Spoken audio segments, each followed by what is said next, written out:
celebrate. Leave everything behind. You can escape. It's yours to spend and it's free. Feels good. It's yours to spend. Yes, it does. Everybody, come on. Come on, everybody.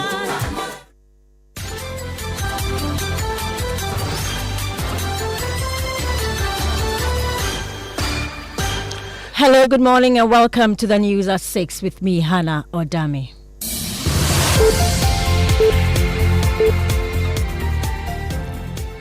The news is live on Joy 99.7 FM and hits 103.9 FM here in Accra in Kumasi.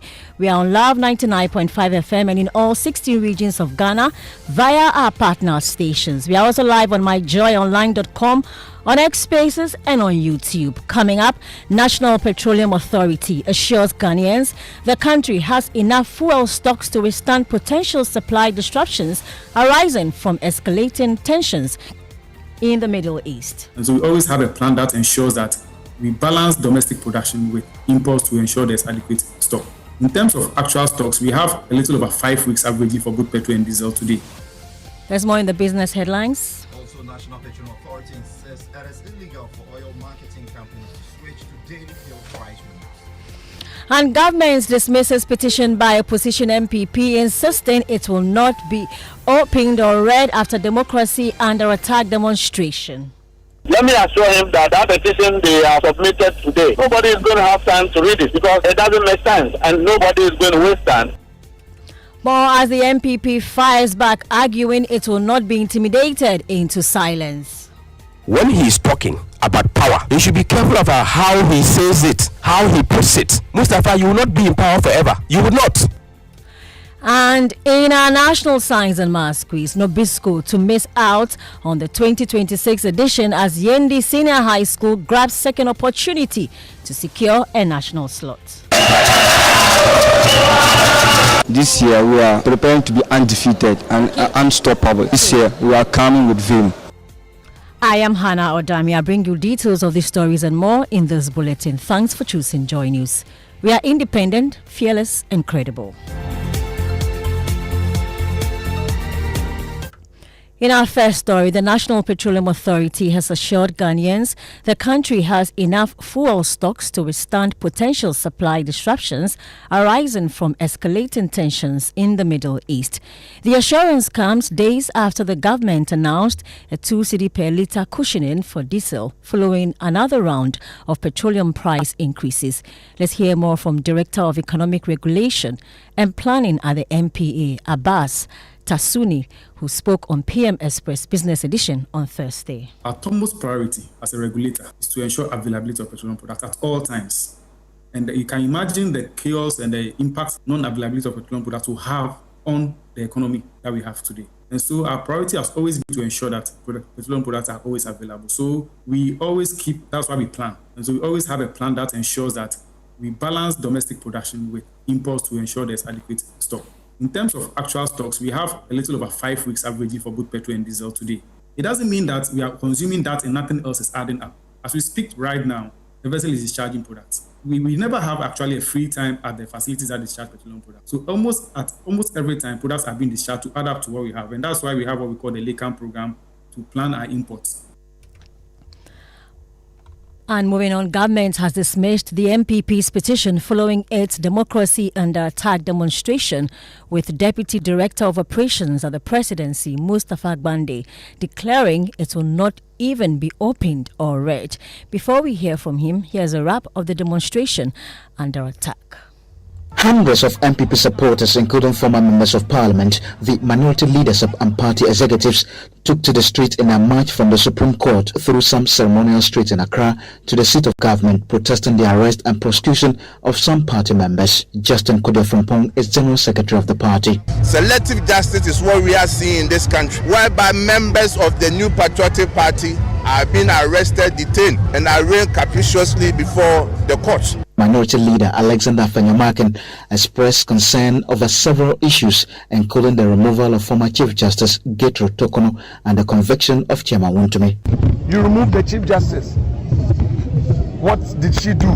Because you wanted to capture the judiciary. They ask all judges are on vacation. The government has directed the Chief Justice to only to try matters involving MPP activities. Why should Wontumi be in prison? What has he done? State Council for Chairman Wontumi and Boateng, Samuel Atacha, reiterated his position that he will not return to court next week until the legal vacation is over, describing the Chief Justice directive for the oral cases to proceed as unfair. Why should all the judges who are handling rape, murder, robbery, and the rest of criminal cases rest? And why should this be handpicked for adjudication? That is not the way to go. The presidency is expected to respond to the petition. For Joy News, Fatah Bayaga, Accra.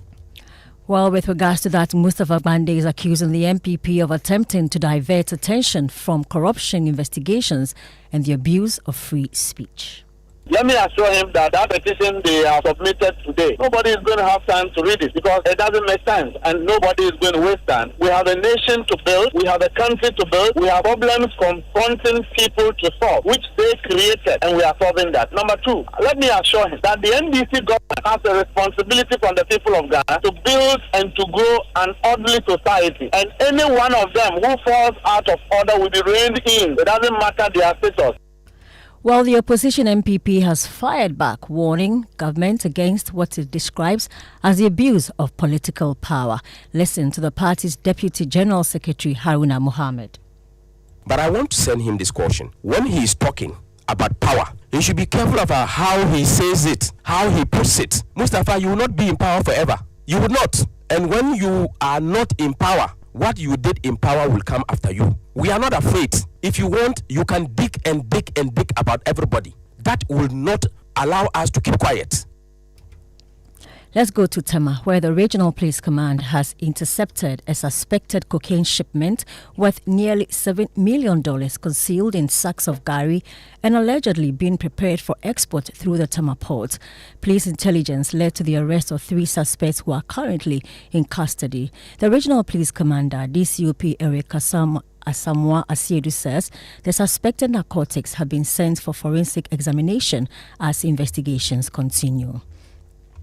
To the Ashanti region, where the Ashanti Regional Director of Health Services is calling for tougher enforcement of the International Code of Marketing of breast milk alternatives to safeguard exclusive breastfeeding. Speaking during an interview with the media, the Regional Director, Dr. Fred Adomako Boateng, said aggressive marketing by infant formula companies is undermining mothers' confidence in breastfeeding. The following report has more. Dr. Adomako Boateng observed that while breastfeeding provides children with the best nutritional start in life, commercial pressures and misleading promotions continue to erode progress. The industry and the marketing are becoming more sophisticated. We have codes, we have laws, rules in application of even selling this. But they have ways of going around it and even doing advertising it. For example, one classic hour, which is very subtle, is giving you a lab coat with that brand, which is actually promoting breastfeeding products, giving you pen, giving you name tag. These are ways that subtly, subconsciously, they invade and they seem to be working on us that, look, it means that these substitutes are good and therefore they go for them inappropriately. The concerns come as 19 districts in the Ashanti region fell below the regional average for exclusive breastfeeding. For Joy News, Remateria reporting. For years, Ghanaian playwright, producer and director George Quay has used the stage not merely to entertain audiences, but to provoke thought, challenge societal norms and inspire meaningful conversations. Well, this August, Mr. Quay returns with another ambitious work, Guyana's Pound of Flesh, an African original adaptation of William Shakespeare's The Merchant of Venice. Here are excerpts. Am I a Tema? Do I look like Tema? What to me or do I look like them? But for years, you not laugh at it because I stood alone. Baba Beneni. Now you also fear what standing alone has created.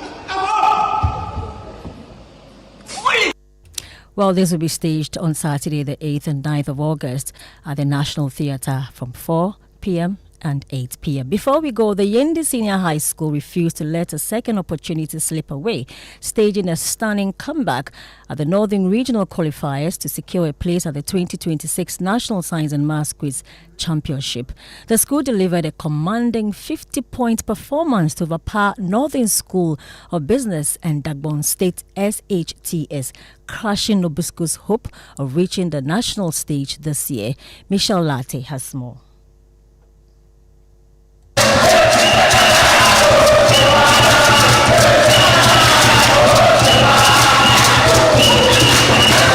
A place at the national stage looked out of reach for Yendi SHS until an unexpected opening emerged. The school finished as the first runner-up behind Tamale SHS in its initial run, but Kumbugu SHS's withdrawal handed Yendi another opportunity to compete. Yendi returned stronger, producing a dominant display to secure qualification. Oh, the first time, it was not easy. It was very hard to us. We were thinking how to qualify. But we know that the first one, it was mistake. The first mistake is not a mistake, but the second mistake is a total mistake. So we sit there and prepare and come back with more vim and confidence. And this year, we are preparing to be undefeated and unstoppable. Okay. This year, we are coming with vim. Even though when we lost our contest, I knew that we will still make it to the national level. The school joins 6 others from the northern region to head to the national championship. Today's contest moved to the Savannah, Northeast and Upper East regions, with schools including Bole SHS, Bungurugu, Nalerigu, Boko and Navrungu SHS who will battle for a seat at the national stage. Michelle Latte brought us that report, and she'll be bringing us more reports from the NSMQ. That's it for the news at 6 with me, Hannah Odami. The business edition comes up next on the Super Morning Show. Do have a great morning.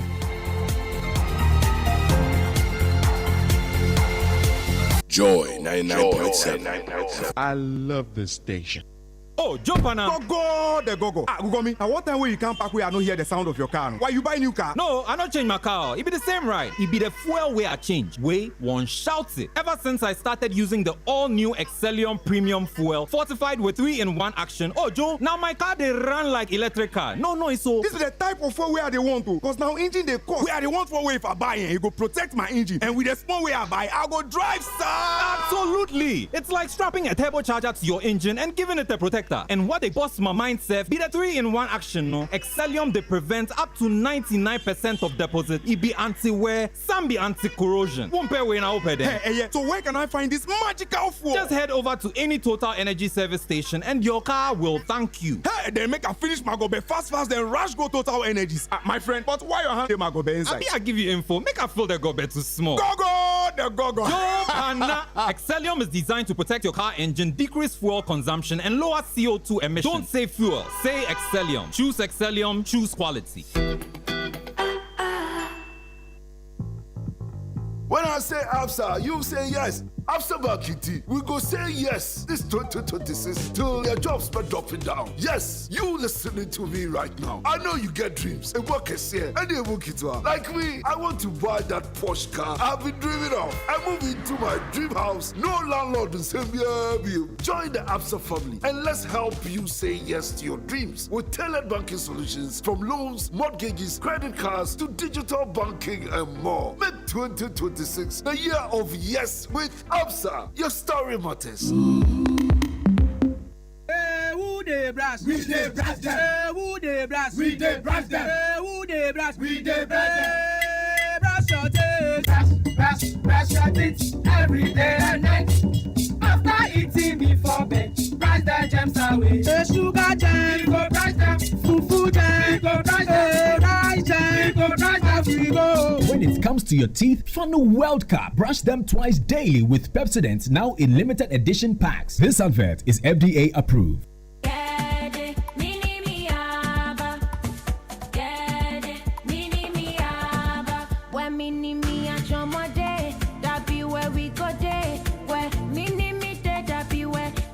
Go day, say a party, mini me a chomo, crunchy, chilling with friends, mini me a chomo, tasty, take chuck your hunger, mini me a chomo, crunchy, break time please, mini me a chomo, tasty, mini me a chomo, mini me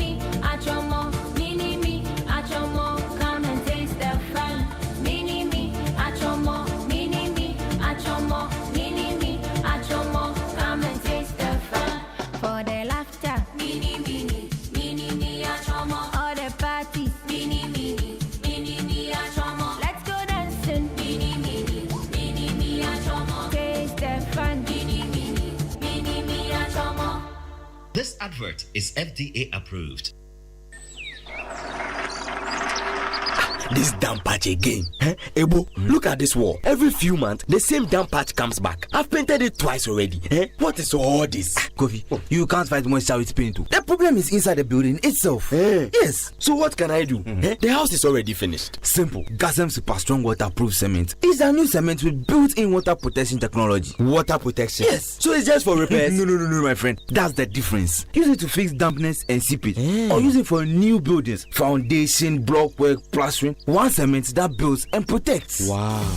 Gasem Super Strong Waterproof Cement. The one cement that builds and protects. Build it right once. Gasem, the nation builder.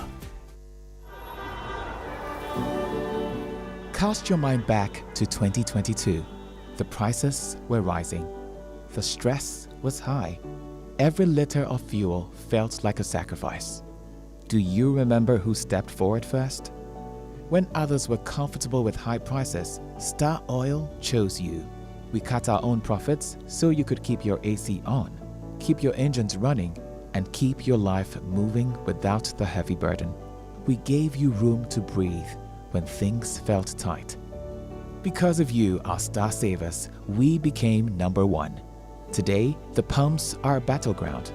Others are finally cutting prices because they have to. But Star Oil, we do it because we want to. Don't just chase a price, remember a friendship. We were there for you then, and with new innovations coming your way, we are here for you now. Star Oil, still quality and affordable fuels for all.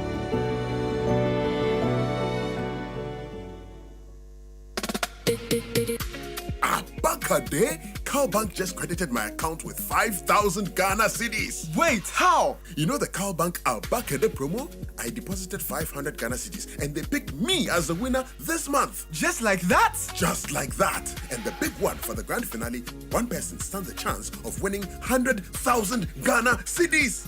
I need to move money into my Cowbank account right now. Cowbank Abakade promo, fully active. Deposit 500 Ghana cedis or more into your Cowbank account and stand a chance of winning 5,000 Ghana cedis every month or 100,000 Ghana cedis in the grand draw. The more you deposit, the better your chances of winning. Promo runs from 1st August to 31st October. Cowbank. Forward together. Terms and conditions apply. This campaign is regulated by the NLA on the Carriers platform. Cowbank. Forward together.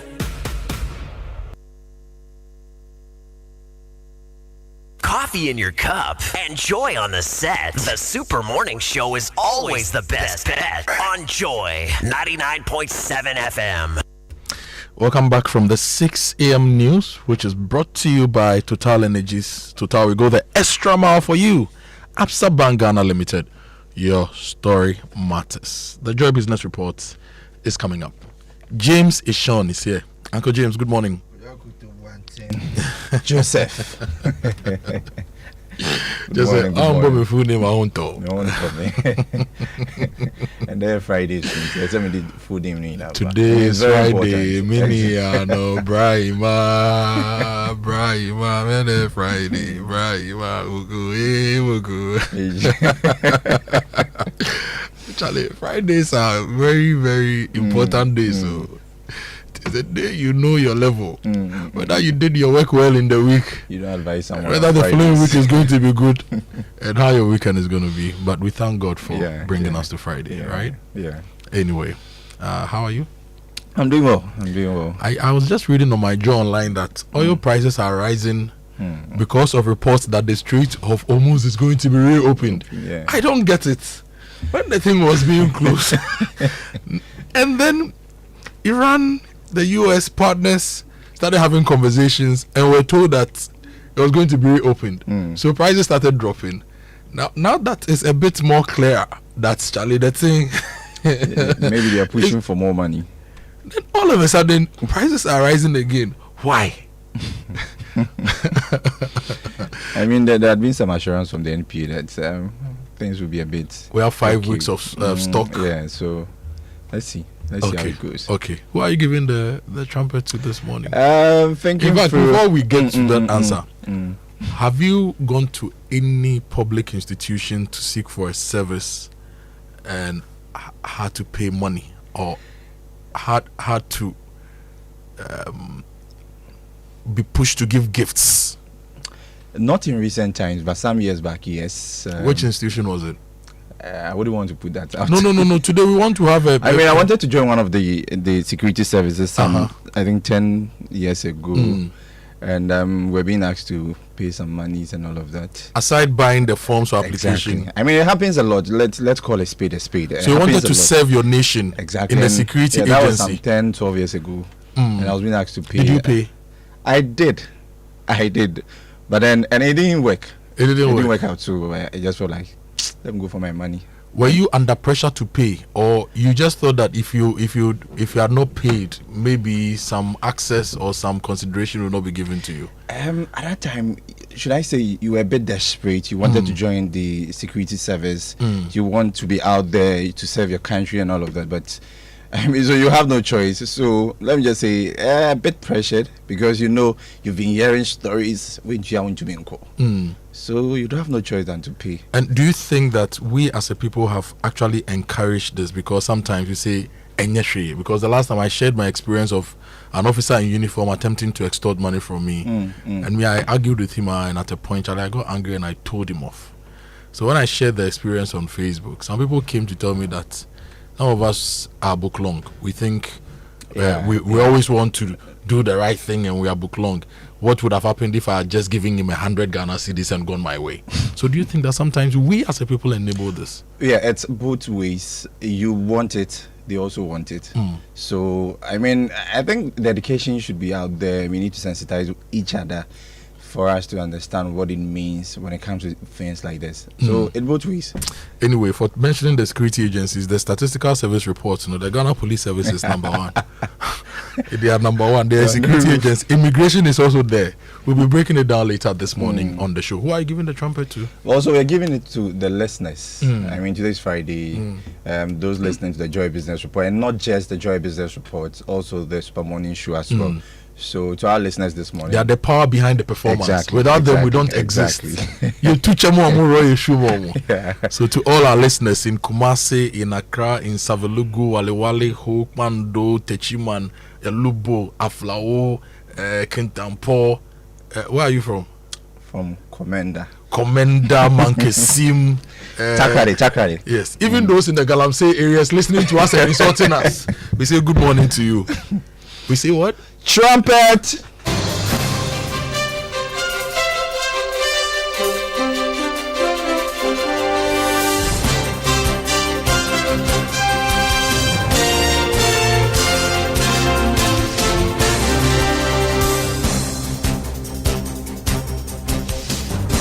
Good morning, welcome to the Joy Business Report, which is brought to you by Omni Basic Bank, not just another bank. Coming up in this morning's bulletin, National Petroleum Authority insists it is illegal for oil marketing companies to switch to daily fuel price reviews, and Commission of Customs charges officers at Elubo border to fast-track implementation of 24-hour services. We'll tell you why. Also in this bulletin, our business journal for today, business owners and traders demand more education for digital payment systems to enhance transactions. Stay tuned. Welcome back to the Joy Business Report. My name is James Ishan. Let's settle for the details. The National Petroleum Authority is insisting that it is illegal for oil marketing companies to switch to daily review of fuel prices at the pumps. This follows reports that some oil marketing firms are practicing daily review of prices, resulting in fuel prices going up for 4 times over the past 2 weeks. Director at the authority, Abbas Tasunti, explained that oil marketing firms are required to adjust prices only at the beginning of the 2 pricing window. He spoke on PM Express Business Edition. The BDC will do spot or trigger pricing because they want to have an advantage in pricing. Well, for example, if the Platts average for, let's say, this window is $900 for the window, and you go into your supplier and you say that I want to have a situation where in case the spot price is lower than this average for the window, I want to trigger a certain volume on that so that I can have a lower price, so that I'm more competitive on the market. Nobody would want to do a trigger when the price is rising. So you only trigger to give you an advantage. And therefore, triggering prices and saying that because some of them do trigger price on certain volumes that they've locked in for the window, is making them increase their prices. It's not something that is approved, and we've not approved that. If you look at our pricing guidelines that we've we published, it says that we are still guided by the 2-week price, the daily price. So the NPL, I want to repeat, has not sanctioned the daily pricing regime. But it's happening. But it is happening. I've explained the context in which it happens. Abbas Tasunti is the Director, Economic Regulation and Planning at the National Petroleum Authority. Now, the Ghana Statistical Service is urging labor unions and employers to use the country's official inflation rate as the basis for wage negotiations, arguing that decisions should be guided by credible data rather than uncertainty or perceptions about rising prices. According to government statistician Dr. Hassan Ijutu, the Consumer Price Index should serve as the neutral and trusted reference point in salary negotiations, especially as inflation continues to moderate. The appeal comes after Ghana's headline inflation declined sharply to 4.6% in July 2026, reflecting sustained improvement in price stability. For labor and employees, when I say labor, I mean the unions, negotiate on official inflation rates, not on fear. Real incomes are recovering after the 12.1% inflation a year ago, which today inflation is at 4.6%. For investors and markets, predictable prices lower Ghana's risk premium, and imported inflation of 2% signals steady stability. And that was Government Statistician Dr. Hassan Ijutu there speaking.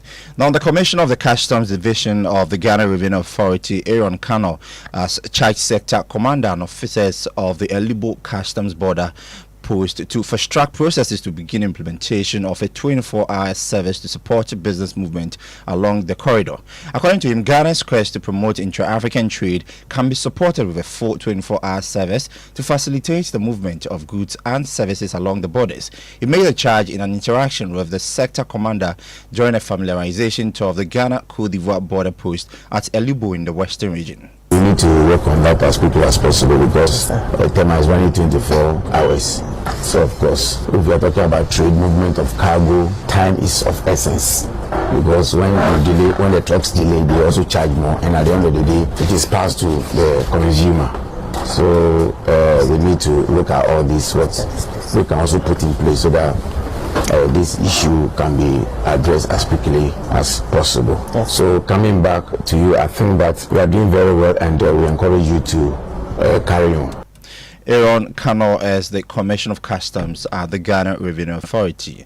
Now, the Ghana Shippers Authority has begun a nationwide sensitization of shippers on the mandatory registration of shippers on the Integrated Customs Management Systems ICOMS in accordance with the Ghana Shippers Authorities Act 2024. Officials of the GSA, the Customs Division of the Ghana Revenue Authority, and ICOMS have toured the country to explain how the electronic system will ease cargo clearance and support the collection of data for policy formulation and adjustment. Here is the Deputy Chief Executive in charge of Technical Service, Mrs. Sylvia Asana, speaking after the GSA sensitized executives of freight forwarding associations. We needed to sensitize them because some of the shippers are not aware, and even apart from the shippers, we needed to engage the freight forwarders. As you are aware, per the laws of Ghana, shippers cannot just go and do the clearance. They will have to use the services of the freight forwarders. So it is therefore very important for the freight forwarders to have a good appreciation of what we want to do, so that they can also aid in the process. The needs of these shippers or the challenges of these shippers will differ depending on how small or large a shipper you are. So with this registration, we'll be able to determine who the big shippers are, who the small to medium shippers are, and by so doing, you will be able to tailor the services towards the needs that they have. Sylvia Asana, who is the Deputy Chief Executive in charge of Technical Services at the Ghana Shippers Authority. You're still listening to the Joy Business Report, and in our business journal for today, as some Ghanaians still shy away from the use of digital channels for payment, many users are calling for intensified public education to promote the importance of digital payment. In our journal today, as part of the digital payment campaign, we bring you voices of many who are moving away from the traditional cash system. Listen. Watch out! Mash it, flash it. Many businesses say digital banking has become central to their daily operations, replacing frequent trips to banking halls with instant payments, salary processing, and customer transactions. CEO of Aweyame, operators of Memo shopping malls across the country, Mercy Adochim, says her business is increasingly relying on mobile banking to process salaries, supplier payments, and customer transactions, significantly reducing the need for physical banking. We use mobile banking a lot in the office because it makes work easier, faster. It helps us to handle less cash. Our payments, a lot, our salary, we have a lot to do if it comes to mobile banking. Now we don't go to the bank. Although businesses acknowledge that digital banking has improved operational efficiency and reduced cash handling risks, General Manager of Aweyame, Dorawate, believes banks must simplify their mobile applications and intensify public education to encourage more people to adopt banking apps instead of relying solely on mobile money. I think we need education. Education is the key. When they start educating the public on the advantages of using mobile app, we would be interested. Some of us, we've not even heard it before. Some of us, we see people doing it, but we don't know what goes into it. So they can go around shopping malls, mounting up stands, doing adverts, telling people about the advantages they would get when they use mobile app. They can even tell us how safe our monies will be, how secure our transactions will be. And with that, I'm sure a lot of people will be interested. Customers are also embracing digital banking as electronic payments become the preferred option for shopping and everyday purchases, reducing the need to carry cash. Business operators say digital finance is improving financial discipline and business efficiency, but insist stronger user education and enhanced fraud prevention measures are needed as digital transactions continue to grow. Generally, I use these banking apps on my phone, and also with the mobile money carrier, I use mobile money apps on our phone. Generally, I think with the financial digitalization model, or however you call it, I think is good because with cash, you have disposable cash on yourself, and every time you feel like exposing or giving the cash out. But with the apps, you are controlled and given a second thought to think about how to spend your money wisely. The people who use it have to be trained a lot because certain sectors of the apps, if you are not an expert, you can't use those apps, or if you haven't been taught by an expert what those apps can do, especially with the banking apps. Businesses and consumers are calling on banks to improve service reliability, simplify digital platforms, strengthen cybersecurity, and expand public education to accelerate financial inclusion and support economic growth.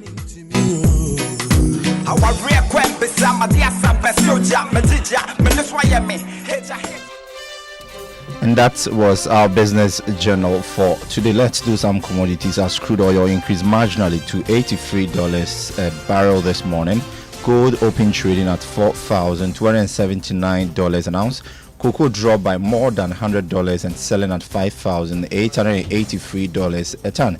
To some currency news now, the dollar this morning is going for 11 cedis 84 pesos. That's the rate from some of the major commercial banks. Also, the euro is going for 13 cedis 67 pesos. The British pound, on the other hand, is trading at 15 cedis 94 pesos. The first bureaus are also selling the dollar at 12 cedis 40 pesos.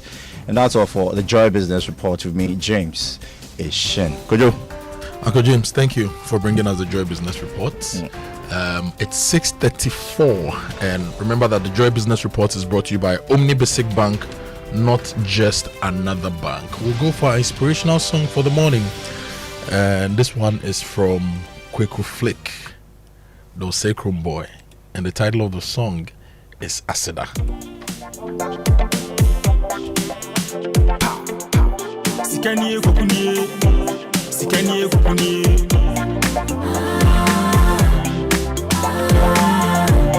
Zabia, jena ye shusheni, jena ye peni. Nyami ase wa mane busu bebre, ya jawa sedeni. Pisa me kaimra na me bra no bien fimia. Na se me shena ni o ma se sama mia. Me jami ti wasidaka. Me jami se nyewaka. Oh, don't for not trim me a chiffon. Kawaya man your magic go. Me jami ti wasidaka. Papa benchi wa yo. Me jabenchi wasido. Semeni wa ya yo. Me jabenchi wasido.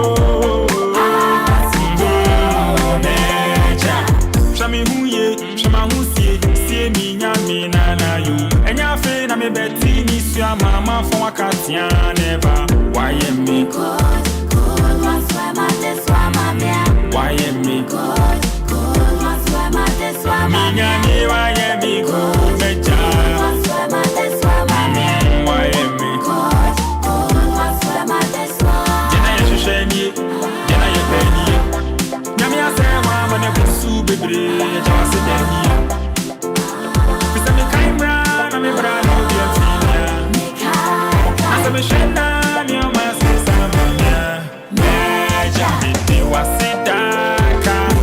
This is Kwaku Flick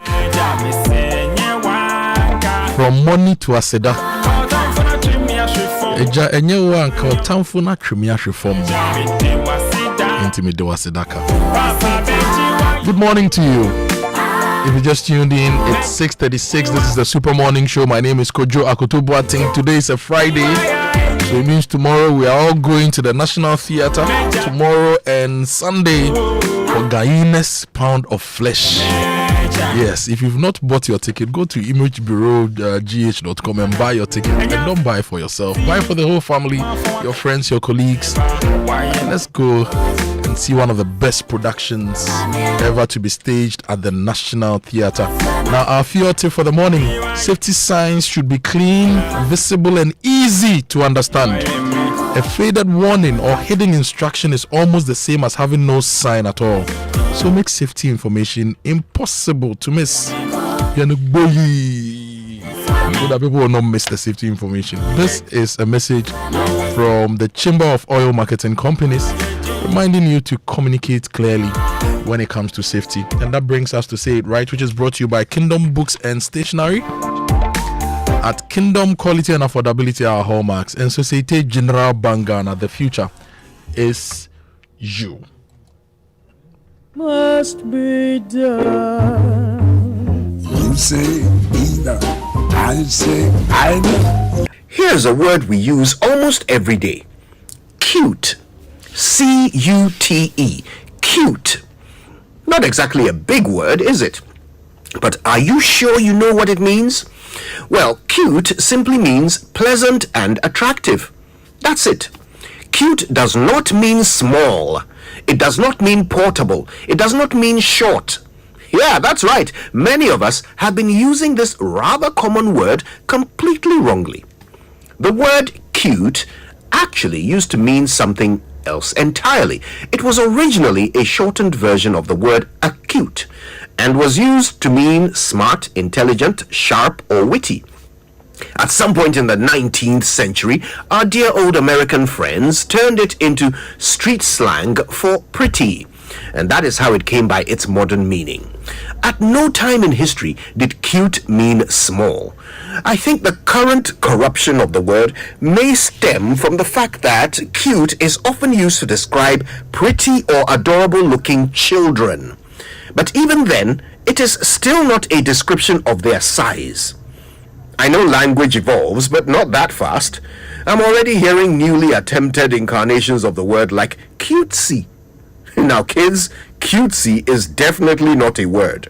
Let's slow down and say it right.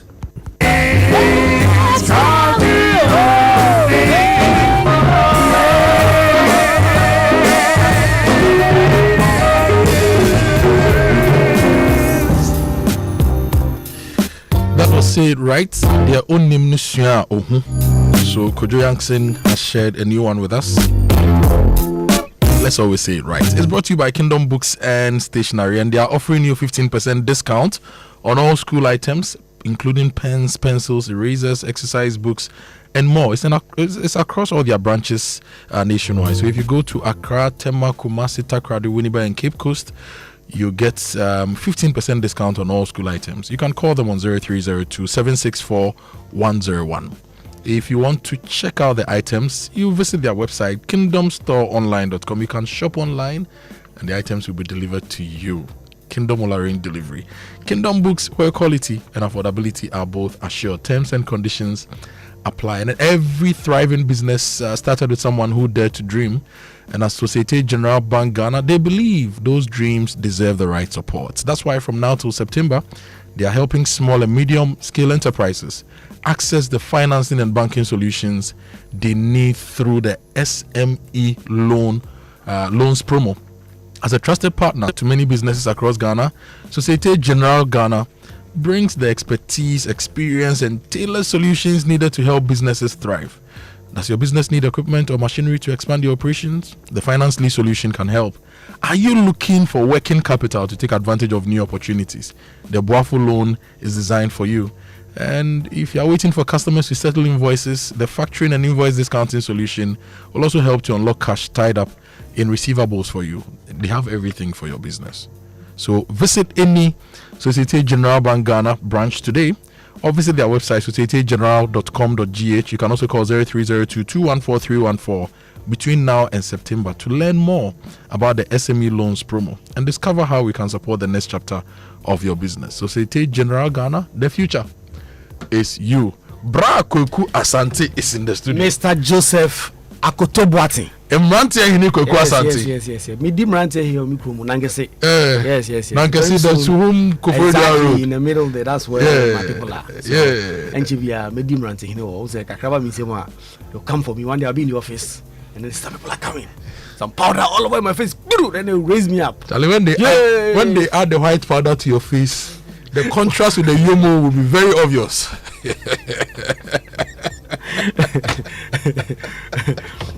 Kwaku, how are you? I'm very fine. Did you follow the demonstration yesterday? Yeah. I was in the newsroom, followed it from the start till the end.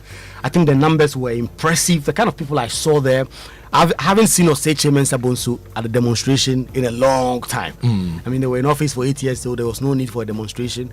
And then the years prior to that, and now he was on the street. The kind of people that were there, it was incredible. So yesterday, I was going to the Laboni side of town, and my mind told me to use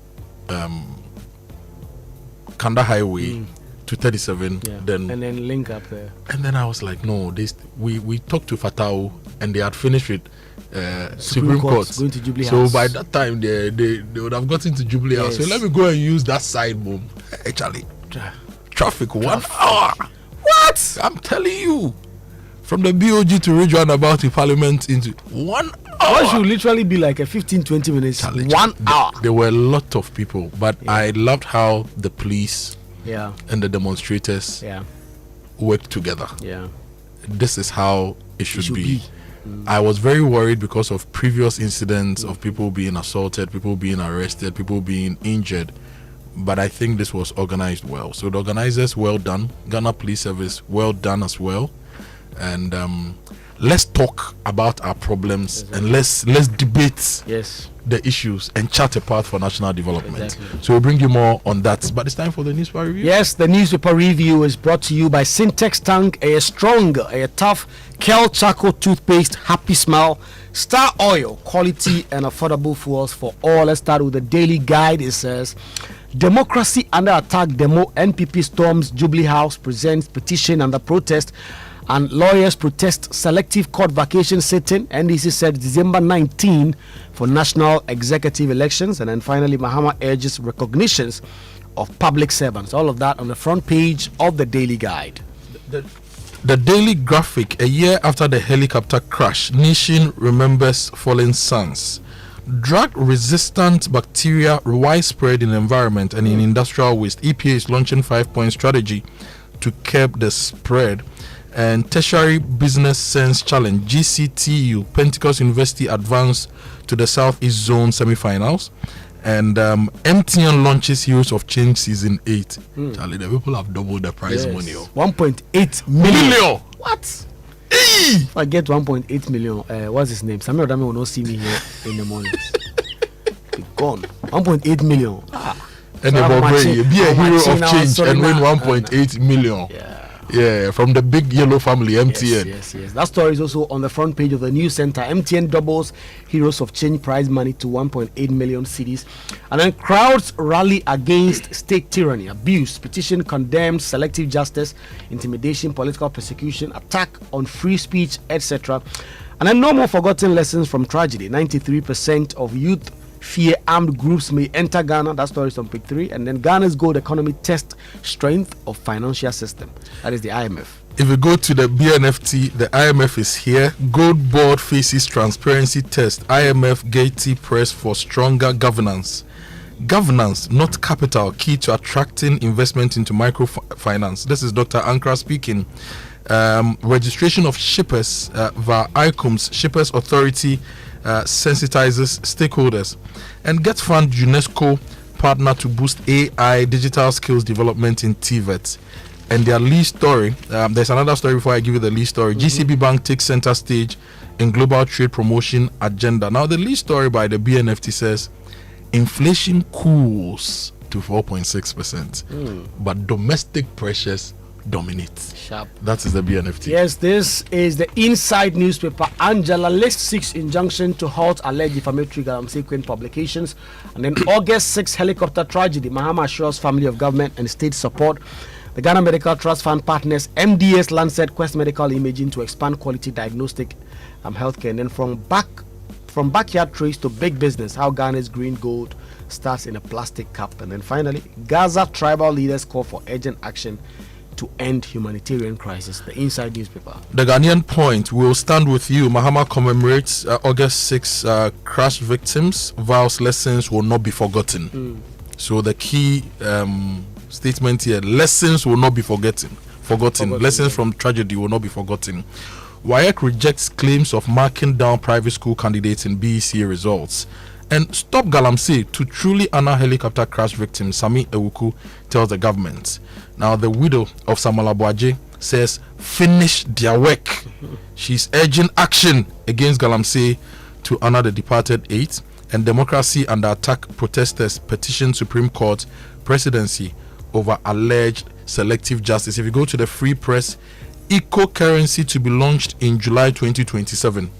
The West African currency, eco, to be launched in July 2027. But let's see that 2027 will actually happen. And Kantanka Automobile Limited releases new brand of vehicles.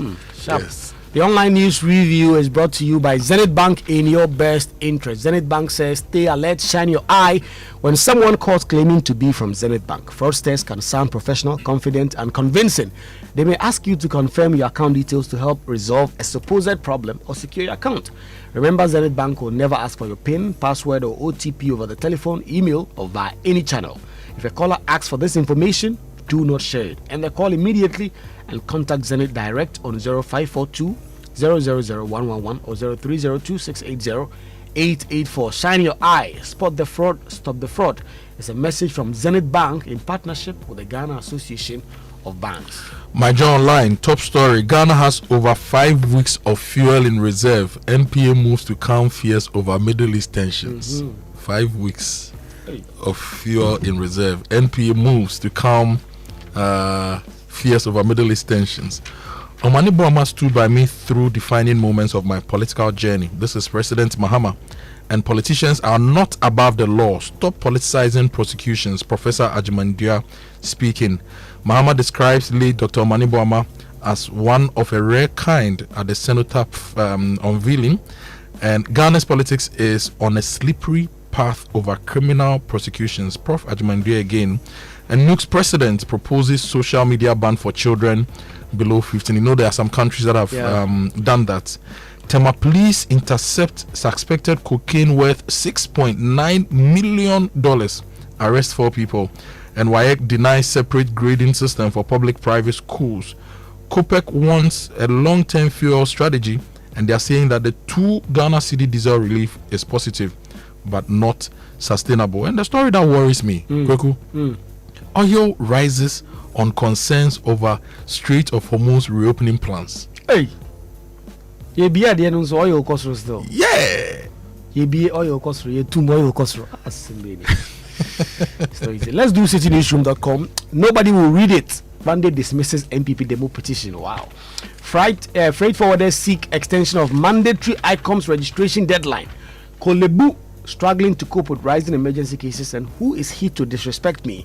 Nanaya Jantua to petition Bagman over Afenyo marking comments. And then finally, Akando, faith-based groups can help deliver Agenda 111 hospitals. The Minister for Health speaking. Let's go into the stories and let's talk about that massive demonstration yesterday by the New Patriotic Party. Is on page 3 of the Daily Guide. It says hundreds of supporters of the opposition NPP yesterday marched to the Jubilee House and, after a brief standoff over a protocol, presented a petition to President John Dramani Mahama, and a protest accusing the government of undermining democracy, abusing state power, and selectively administering justice.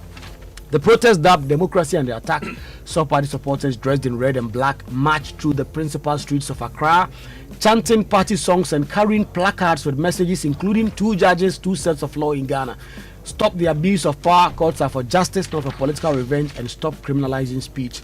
The presentation of the petition was briefly delayed after NPP leaders objected to the government's decision to assign a presidential staff, Nanaya Jantua, to receive it on behalf of President Mahama. So I think it was a good demonstration. I was looking at it and I was watching on the TV whilst in the newsroom. Massive people attended it. The kind of people who came was great. Up until the Supreme Court presented a petition, they came to the Jubilee House. I just thought the only low side was the party's insistence that someone else should have come to receive the petition. A presidential staffer is at the rank of a minister of state. So if you're a presidential staffer, that's like a minister coming to receive the petition. And in fact, at the time they arrived at the Jubilee House, most government officials, the president, the vice, the chief of staff, Sandogbe, everybody else were at UPSA for the commemoration of the 1-year anniversary. And then they had to come to the Ministry of Defense to unveil that cenotaph. So I thought you do a demonstration, you present a petition to whoever the government sends to receive it. Of course, I mean, Jubilee House under the NPP, you could not demonstrate to the Jubilee House in the first place because it was designated a security zone. But now you can demonstrate that the government sends somebody to come and receive the petition. You give the petition, even if they send a cleaner to you, you give the petition to the person. You've done your job, and then you expect action. So I thought it was a good protest. I didn't like that part of the protest when it ended, but I mean, a good petition, and I hope some of the concerns they raise, particularly having to do with the judiciary, everybody should pay attention to that, because the judiciary is the last bastion of our democracy. If we lose it, we are in big trouble. You know the statement here, but the both parties, I think that the minority leaders' statement was wrong. Yeah. Right? I think it was wrong. I also listened to Nanaya Jantua on radio, and some of the descriptions and some of the things he said about the people from the NPP was also wrong. Terrible. I mean, look at it. We need to elevate public conversation and how we represent our constituencies and the people we lead. And I think Afenyo dropped the ball. Nanaya Jantua also coming on radio to say all the things she said, not right. If we want the youth to aspire for public office and politics leadership, we should show them the right example. I want to take you to the Ghanaian Point, page 3. We will stand with you. Mahama commemorates August 6 crash victims. Vows lessons will not be forgotten. And the President, John Dramani Mahama, has assured families of the 8 victims of the August 6, 2025 Ghana Armed Forces crash that the government and the people of Ghana continue to stand with them. And in his speech, he said that today also should be a moment of reflection for all of us who are entrusted with leadership, that every decision we make affects lives. Every public office is ultimately a sacred trust. And he talked about the fact that the painful incident must serve as a reminder to leaders and institutions to 1. Strengthen systems, 2. Improve safety standards, and 3. Ensure that the lessons from the tragedy are never forgotten. Remember yesterday, our conversation was that there have been too many tragedies and we never seem to learn lessons from that. Now, the first gentleman says that we need to strengthen systems, improve safety, and ensure that lessons from the tragedy are never forgotten. One of the biggest lessons from this tragedy, and some of the things we are picking up from the people we spoke to yesterday, our own people, suggest that the Galamsey fight is not being won at all. So if we need to strengthen systems, can the president tell us how he's strengthening the system to beat the game of Galamsey? You see? And how all the tragedies we've seen over the period, have we done an assessment of what the tragedies properly and put in place strategies to ensure they don't happen again. The wife, the widow of Samuel Abuaji, spoke at the event, and it's published in the Ghanaian Point. The story says the widow of the late Deputy Director General of the National Disaster Management Organization, Samuel Abuaji, has called on Ghanaians and authorities to intensify the fight against illegal mining, saying decisive action against Galamsey would be the greatest tribute to the 8 people who died in last year's military helicopter crash. Mrs. Abigail Abuaji, we support her. Let me do this story in the news center. It says bank lending to businesses and households jumped to 41%. Seems like some good news. It says the credit to businesses and households increased by more than 41% in June this year. The governor of the Bank of Ghana, Dr. Johnson Pandey, the CMO, has said, according to him, the development is a sign of renewed confidence in the economy and improved access to finance for the private sector. The impressive growth, compared with about 9% in the same period last year, comes as the central bank maintained a monetary policy rate at 14% to keep inflation under control while supporting economic growth. So, good news. We hope businesses that actually need credit will continue to get this credit at very good rates so that they can expand their businesses, create jobs, employ people, and then the economy will improve. So I like that businesses and individuals are getting credit from the banks and financial institutions. So it's super news. Kwaku, the Joy Sustainability Month is here. Then I hope you are ready. Very ready. I hope you are ready. Ready. Why do land gas still run in our neighborhoods? And why are people still dying on the roads like what we've seen this week? And why is food rotting in bins when they have to be on our tables whilst our neighbors sleep hungry? This month we are bringing you uncomfortable conversations on sustainability, and you are doing this with MTN. The hashtag is Joy Sustains. And this morning on the show, we are going to look at the Ghana Statistical Service with 3 governance reports. Which institutions are collecting the bribes and demanding the bribes? Yes. And making life uncomfortable for us? Why are we paying? And today I have a question for those who take the bribes. Is it that your salaries are not enough? And if your salaries are not enough, don't you think that the people coming to you also don't get enough salaries? So why do you also want to take the little they get from them? And have you paid bribes before? Have they extorted money from you before? Any public institution, any public official? How did it happen? When did it happen? Did you pay? Did you feel that if you didn't, if you not pay or you didn't pay, they will not do what they have to do for you? This morning we want to talk about it. We want to have a conversation about sanitizing the system on the Super Morning Show. So if you have any of those experiences to share, 05511119997 05511119997. Those of you who have had experiences of public officials sitting in your car saying, "Oh, the only sky ATM." Share all those things with us. Yeah, quick story from myjournal.com. Ghana has 5 weeks of fuel in reserve. The NPA is calming tensions. The National Petroleum Authority is assuring Ghanaians that the country has enough fuel stock to withstand potential supply disruptions arising from escalating tensions in the Middle East. The assurance comes as fear grew over the impact of possible conflict involving major oil-producing countries on global petroleum prices and supplies. It also comes a day after the government announced a 2 cedi per litre cushion for diesel following another round of petroleum price increases. Speaking on Joy News PM Express Business Edition on Thursday, the Director of Economic Regulation and Planning at NPA, Abbas Tasunti, said ensuring the availability of petroleum products remain the regulator's highest priority. So, good news. 5 weeks seems like not so good, but at least your cacao tank. Indeed, your cacao tank. And that brings us to the BBC News, brought to you by Fidelity Bank. Believe with us, Glyco, we cushion you for life. Uber Spaghetti, Uber Come Chop, everybody come chop. The Fidelity Switch and Smile promo is here. Your salary always deserves better, so switch to Fidelity Bank today and enjoy amazing lower interest rates, higher loan amounts, personalized financial support, and a smile that lasts. It's time to switch and smile wider with Fidelity Bank. To learn more, call them on 0800 003-355. Visit fidelitybank.com.gh or connect with them on social media at FidelityBankGH. Fidelity Bank, believe with us. And Glyco Insurance, if you are traveling, get Glyco travel insurance before you fly. Glyco, we cushion you for life.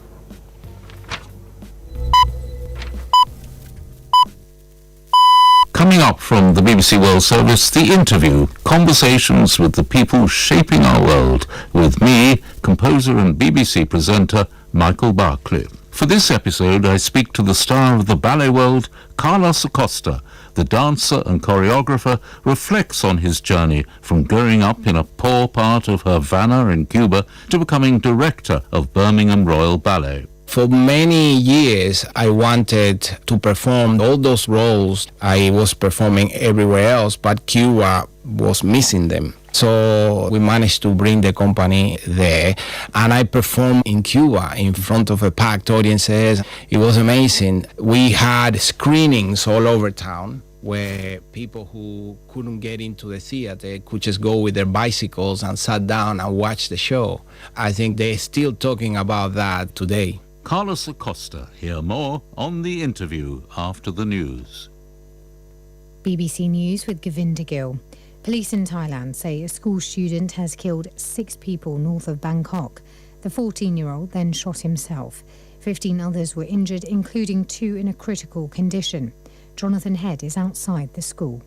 4 teachers were killed in the school. For the shooter, who's a 14-year-old student, turned the gun on himself, but he also appears to have killed his grandparents at their home before he came to the school. And we spoke to one student here who 7th grade, and she describes hearing him going from classroom to classroom and firing in the classrooms, came into her classroom, shot her teacher. She doesn't know what her condition was. The children all basically fled. So he appears to have been targeting teachers, from judging by the victims and the way he was moving. We know nothing at all about the motives or what went wrong with this student.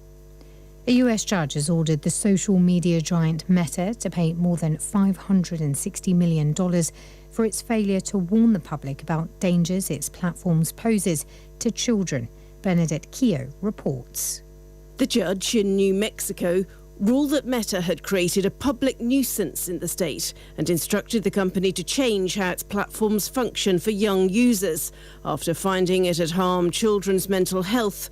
As well as the fine earmarked for harm reduction, Meta was ordered to impose a range of youth safety measures, including monthly limits on teens' use of Facebook and Instagram, restrictions on notifications, tighter controls on adult contact with minors, and safeguards for AI chatbots. Meta said it will appeal the ruling and that it's been working to identify and remove harmful content from its platforms. The Saudi-led coalition supporting Yemen's internationally recognised government says 11 civilians have been injured in a Houthi attack on Saudi Arabia's border region of Najran. Here's John Donison.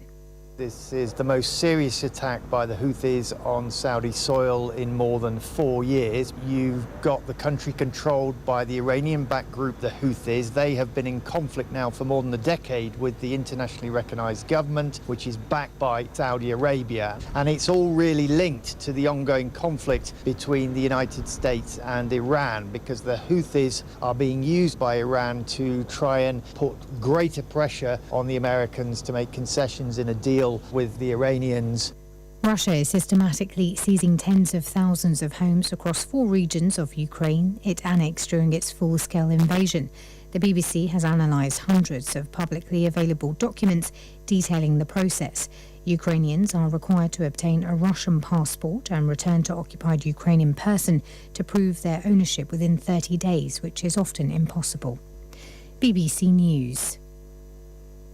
The Russian online retailer Wildberries says one of its logistics hubs caught fire after a Ukrainian drone attack early on Friday. Hundreds of people were evacuated from the warehouse in the city of Yekaterinburg in the Urals region after firefighters tackled the blaze. Government and opposition delegations in Venezuela have concluded a first day of talks on a political transition. They said they've agreed to hold good faith negotiations in search of a political solution. The rare talks in a country that's known 27 years of socialist leadership are backed by the US, which in January deposed the then leader Nicolas Maduro. An Australian aviation crew has carried out a daring midwinter mission to rescue a US expedition member from a station in Antarctica in freezing temperatures and total darkness. The firm, Sky Traders, responded last Friday to an urgent US request for a medical evacuation landing a plane on an ice runway at the McMurdo Research Facility in very challenging conditions. The British government's called on council leaders to work with pubs amid a row about people drinking while standing in London. A spokesman for the Prime Minister, Andy Burnham, said busy pubs with standing people were part of British life. Tyler Dunn reports. Cheers. Cheers. Andy Burnham's made no secret about his passion for pubs, posting videos on social media of him pulling pints and eating bar snacks. Now, Number 10 is attempting to call time on a row about whether pubs should deter drinkers from standing at the bar. Westminster City Council, which oversees London's popular Soho nightlife district, has published a draft set of policies encouraging bar staff to put out tables and chairs in place of space to drink standing up. The Conservative leader of the authority has insisted there is no plan to ban vertical drinking, saying the policy is out for consultation. BBC News. Hello. Hey, Andrea. Challenge these days, new level crowd. Where did you pass? Me, pass somewhere. I just switched for a better life. I switched for comfort. Look, your salary deserves better. Switch? Yeah. How do you mean? I switched my salary account to Fidelity Bank. Oh, okay. And that's my jackpot. I get higher loan amounts with lower interest rates, as well as personalized financial support. They gave me a loan to expand my side hustle. And the terms are just flexible. Wow. Your salary deserves better. Oh, my salary deserves better, Pa. You see the way you are smiling wide? Yes, I will switch and smile wider. Your salary deserves better. Switch to Fidelity Bank today and enjoy lower interest rate, car and home loan, personalized financial support, and a smile that lasts. Switch and smile wider. Fidelity Bank. Believe with us. If I believe with us, Fidelity. If I know I lay aside, Fidelity. Remember shit that your mama made for home church, all of and watch it. Back to school with Kenke.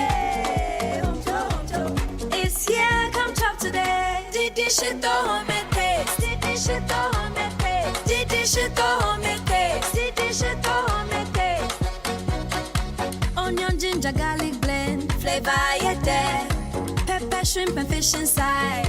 If you're the no preservative, just herbs and spice. Natural we taste, spicy we eat. Did this shit the home taste? Corner, chewy taste. Mother, your choice to make. Spicy taste like mama made. Did this shit the home taste? Did this shit the home taste? Did this shit the home taste? Did this shit the home taste? Oh yeah, that's right. We didn't move no. Araba Soft Life. Yes, my darling. The soft life is me, queen of soft life. Araba be that. Are you going to the Kumasi station dressed like that? Hey, station? Never. This queen travels with Oya bus ride. No station stress, no giddy giddy. Oya gives me soft life, Papabi. Guess what? All I did was download the Oya app. Simple. Me booked a trip, selected my seat, and now I just joined the bus at my pickup location. Wow. No giddy giddy. Everyone can use the Oya app. All you need is a smartphone. Ah, my bus to Kumasi is arriving soon. See you. Download the Oya Bus Ride app on Google Play Store or the App Store. Book your trip and hop on at your pickup location. Travel between cities the smart way and skip the station. For more details, call or WhatsApp 055 900 1242. Oya, let's go. Colgate Herbal combines eucalyptus, ginger, and tea tree to fight bacteria for strong teeth and healthy gums. Why choose less? Choose nature's best. Choose Colgate Herbal. Did you know Colgate Charcoal Gentle Clean cleans and polishes for a naturally whiter smile and fresh breath you can feel? Why choose less? Choose nature's best. Choose Colgate Charcoal Gentle Clean. This ad is FDA approved. Keep out of reach of children.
Thank you very much.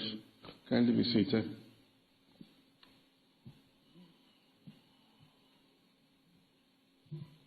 Excellency, the Vice President of the Republic of Ghana, Professor Jane Nana Opoku-Agyemang, senior government officials, members of the Council of State, members of Parliament, members of political parties, members of the judiciary, traditional authorities, members of the clergy, Muslim clerics and religious leaders, families of our 8 gallant departed comrades, members of the diplomatic corps, the Chief of Defense Staff, Inspector General, and heads of security services, distinguished invited guests, ladies and gentlemen. Today is one of those days when a nation deliberately slows its pace, not because history demands it, but because memory does. Exactly 1 year ago, almost to the hour, on the morning of 6th August 2025, Ghana awoke to news that none of us would have wished to hear. In a single tragic moment, 8 precious lives were cut short in a helicopter accident while in service of our nation. Some tragedies unfold quietly within families and communities. Then some tragedies touch the conscience of an entire nation. And this was one such tragedy. The silence that followed that announcement was unlike any other. It was a silence that was filled with disbelief, grief, and countless unanswered questions. It's just like yesterday. And all of us can remember that moment and exactly what we were doing. It was the silence of parents who had lost their children, spouses who had lost lifelong partners, children who would never again hear the reassuring voices of their fathers, colleagues who had lost trusted friends and comrades, and a nation that was left struggling to comprehend such a painful loss. Today, a year later, we gather not to relive that pain, but to give it meaning. We gather because remembrance is an obligation for every grateful nation. A country that forgets those who served it slowly forgets the values on which it is built. Memory, therefore, is not simply about looking backwards. It's an act of national character and value. It affirms that sacrifices matter, and that service is honored, and that lives dedicated to the nation will never disappear into the shadows of history. The 8 Ghanaians we honor today came from diverse backgrounds and diverse professions. They had different dreams, different personalities, and different stories. And yet they were united by one common purpose. They answered the call to serve God and country. None of them boarded that helicopter expecting that it will be their final journey. Like countless public servants every day, they set out to perform their duties. They left behind unfinished conversations, appointments they expected to keep, families they expected to return to, and dreams they believed they still had time to fulfill. That is perhaps the greatest lesson this anniversary teaches us. That life is fragile, that service is sacred, and tomorrow can never be guaranteed. As President, I've often reflected on the enormous sacrifices made by the men and women who dedicate their lives to public service. Much of their work goes unnoticed. They travel long distances.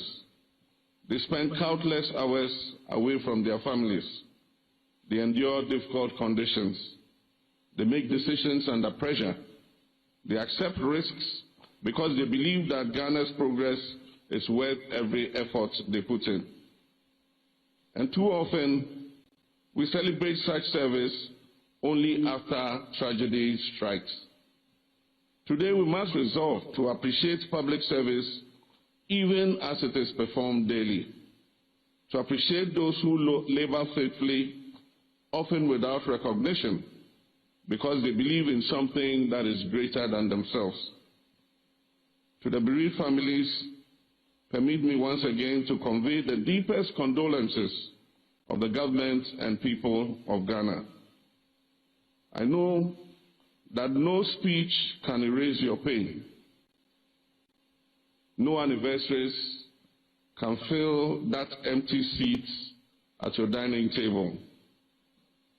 And no ceremonies can replace the voices that you long to hear or the embraces that you still miss. You've borne your grief with remarkable courage and dignity over the past year. In doing so, you have reminded all of us that love does not end with death. It endures in memory, in faith, and in the lives we choose to live thereafter. Please rest assured that the nation still mourns with you. Your loved ones did not die alone. They belong to all of Ghana, and Ghana will continue to remember them. Ladies and gentlemen, every nation has moments that test not only its institutions, but also its humanity. The measure of a people is not whether tragedy will visit. Tragedy visits every nation. But when tragedy strikes, the mark of a great nation is how we emerge from that sorrow with greater compassion, greater wisdom, and a stronger commitment to one another. Over the past year, I've witnessed countless acts of kindness from ordinary Ghanaians. I've seen people who had never met any of the 8 departed, and nevertheless, they offered prayers, encouragement, and support to the bereaved families. I've seen religious communities, traditional authorities, members of the security services, and citizens from every corner of our country standing together with these families in solidarity. Those moments remind us that beyond our politics, beyond our ethnic differences, beyond our religious beliefs, we remain one people united by our common humanity. That unity is perhaps the greatest tribute we can offer to those we have lost. Today should also be a moment of reflection for all of us who are entrusted with leadership, that every decision we make affects lives. Every public office is ultimately a sacred trust. Leadership is not measured merely by the authority we exercise, but by the responsibility we bear for the lives and welfare of those who serve our nations. Their memory therefore imposes upon us a solemn obligation to build stronger institutions, to strengthen safety standards wherever necessary, to invest in the welfare of our personnel, and to ensure that no lesson from this tragedy will ever be forgotten. The greatest memorial we can build is not one made of stone or bronze. It is one that is built through responsible leadership, improved systems, a steadfast commitment to protecting those who dedicate their lives to Ghana. My fellow citizens, our faith teaches us that death is not the end. Whether we are Christian or Muslim, whether guided by traditional beliefs or by another path of faith, we all hold on to the conviction that every life has meaning beyond the years we count on earth. And that is why we have gathered today in an interfaith service. We come from different traditions, but we lift up one prayer. We come with different expressions of worship, but with one shared hope. We pray that the Almighty God in His infinite mercy has welcomed our departed brothers into eternal peace. We pray that He continues to comfort every grieving family, and we pray for the wisdom to live lives that are worthy of the opportunities He has granted to us. As we leave this memorial service today, let us carry with us not only sadness, but also a sense of purpose. Let us honor the departed by serving our nation with greater integrity. Let us honor them by placing duty above self-interest. Let us honor them by treating one another with greater kindness. Let us honor them by building a Ghana where every citizen feels that their service matters and every sacrifice is remembered. 1 year has passed. The pain may have softened for some, but it remains raw for others. Our remembrance endures. The names of these 8 faithful servants will forever occupy a special place in the story of our nation. Not because of the manner in which they died, but because of the spirit with which they lived and served God and country. May their memory continue to inspire us. May their sacrifice strengthen our resolve to build a better nation. And may the Almighty God grant them eternal rest and perpetual light. May He comfort their families. May He bless all who continue to serve our republic. And may He continue to bless our beloved homeland Ghana. I thank you, and may God bless us all.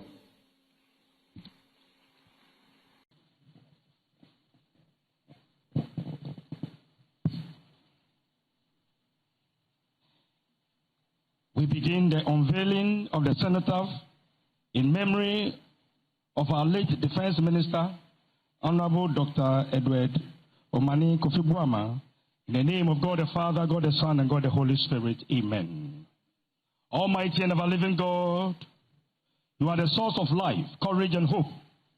We gather before You today with gratitude and reverence as we unveil and bless this cenotaph in memory of our late Defense Minister, who died in the line of national duty. The cenotaph we unveil today is a sacred reminder of our courage, sacrifice, and faithful service. Gracious Father, may it inspire future generations to uphold the values of duty, loyalty, integrity, and selfless service. May it also strengthen our resolve to work for justice, peace, and national unity. Gracious Lord, we now ask You to bless this cenotaph erected in memory of our late Defense Minister, who served our nation with courage and fidelity. May all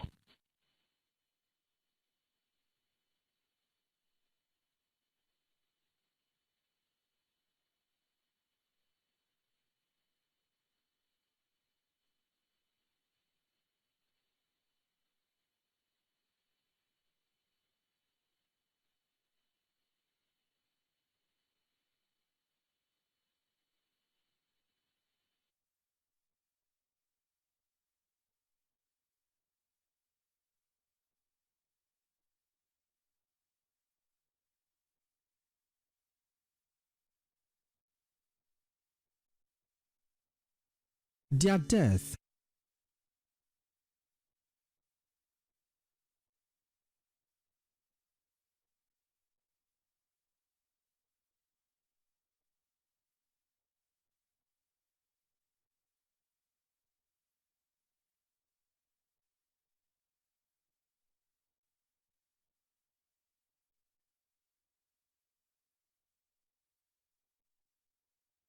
We should just keep playing music, or we should just have the conversations. See, I see a Sukra Ejai him. Kwaku. Yeah. The music is nice. Yes. DJ Roberto, you've sports there. This guy is DJ Kojo. DJ Roberto, you've sports there. Allah. Charlie, Friday here though. Weekend there, another Friday. Let me say good morning to my friend Victor McPherson Bafo, aka Minkrofo, the legitimate son of Takrade, who was at Providence House Hostel in Kumasi. Charlie, the way the guy loves Zoblazo and yes. When he gets to the Takrade, he say, "Hey, is it the movement of the body in sync with the music or what?" Good morning. If you just tuned in, this is the Super Morning Show. It's on Joy 99.7 FM. And today is Friday, we are spoiling this one. Yeah, there are a lot of problems, a lot of issues, Charlie. But Charlie, sometimes you cry here, you cry, you say jollof. So yeah, we are bringing you some good music and some good vibes on the show. My name is Kojo. Akoto Boateng. I'm here with Kwaku, Asante, and our brother Muftar has joined us. He'll be bringing you the sports later on the show. But this morning we are asking a big question on the back of the Ghana Statistical Service New Wave report, and also on the issues happening at the Ghana airport, the Accra International Airport. So on the 4th of August, the Ghana Statistical Service released Wave 3 of the governance series, which covered July to December 2025. Now, the central finding is that it's not that Ghanaians are corrupt, right? It is that the demand has moved to the official side of the desk. There was informal corruption, but we are formalizing the gifting, the demand, and the extortion. So it's moved to the official side of the desk. And among household heads who encountered bribery, the share who said an official asked them for an unofficial payment rose from 50% to 69%. That's a jump. Yes. Officials asking for unofficial payments. Quite significant. Rose from 50% to 69%, nearly 7 in 10. And the share that's asked outright rather than by hint rose from 38% to 50%. You know, sometimes when you go, and in this case, I'll use the police because that's what I encounter a lot. They stop you. What's that saying? Where's your this thing? They will ask when you provide everything. Today is Friday, boys will chop.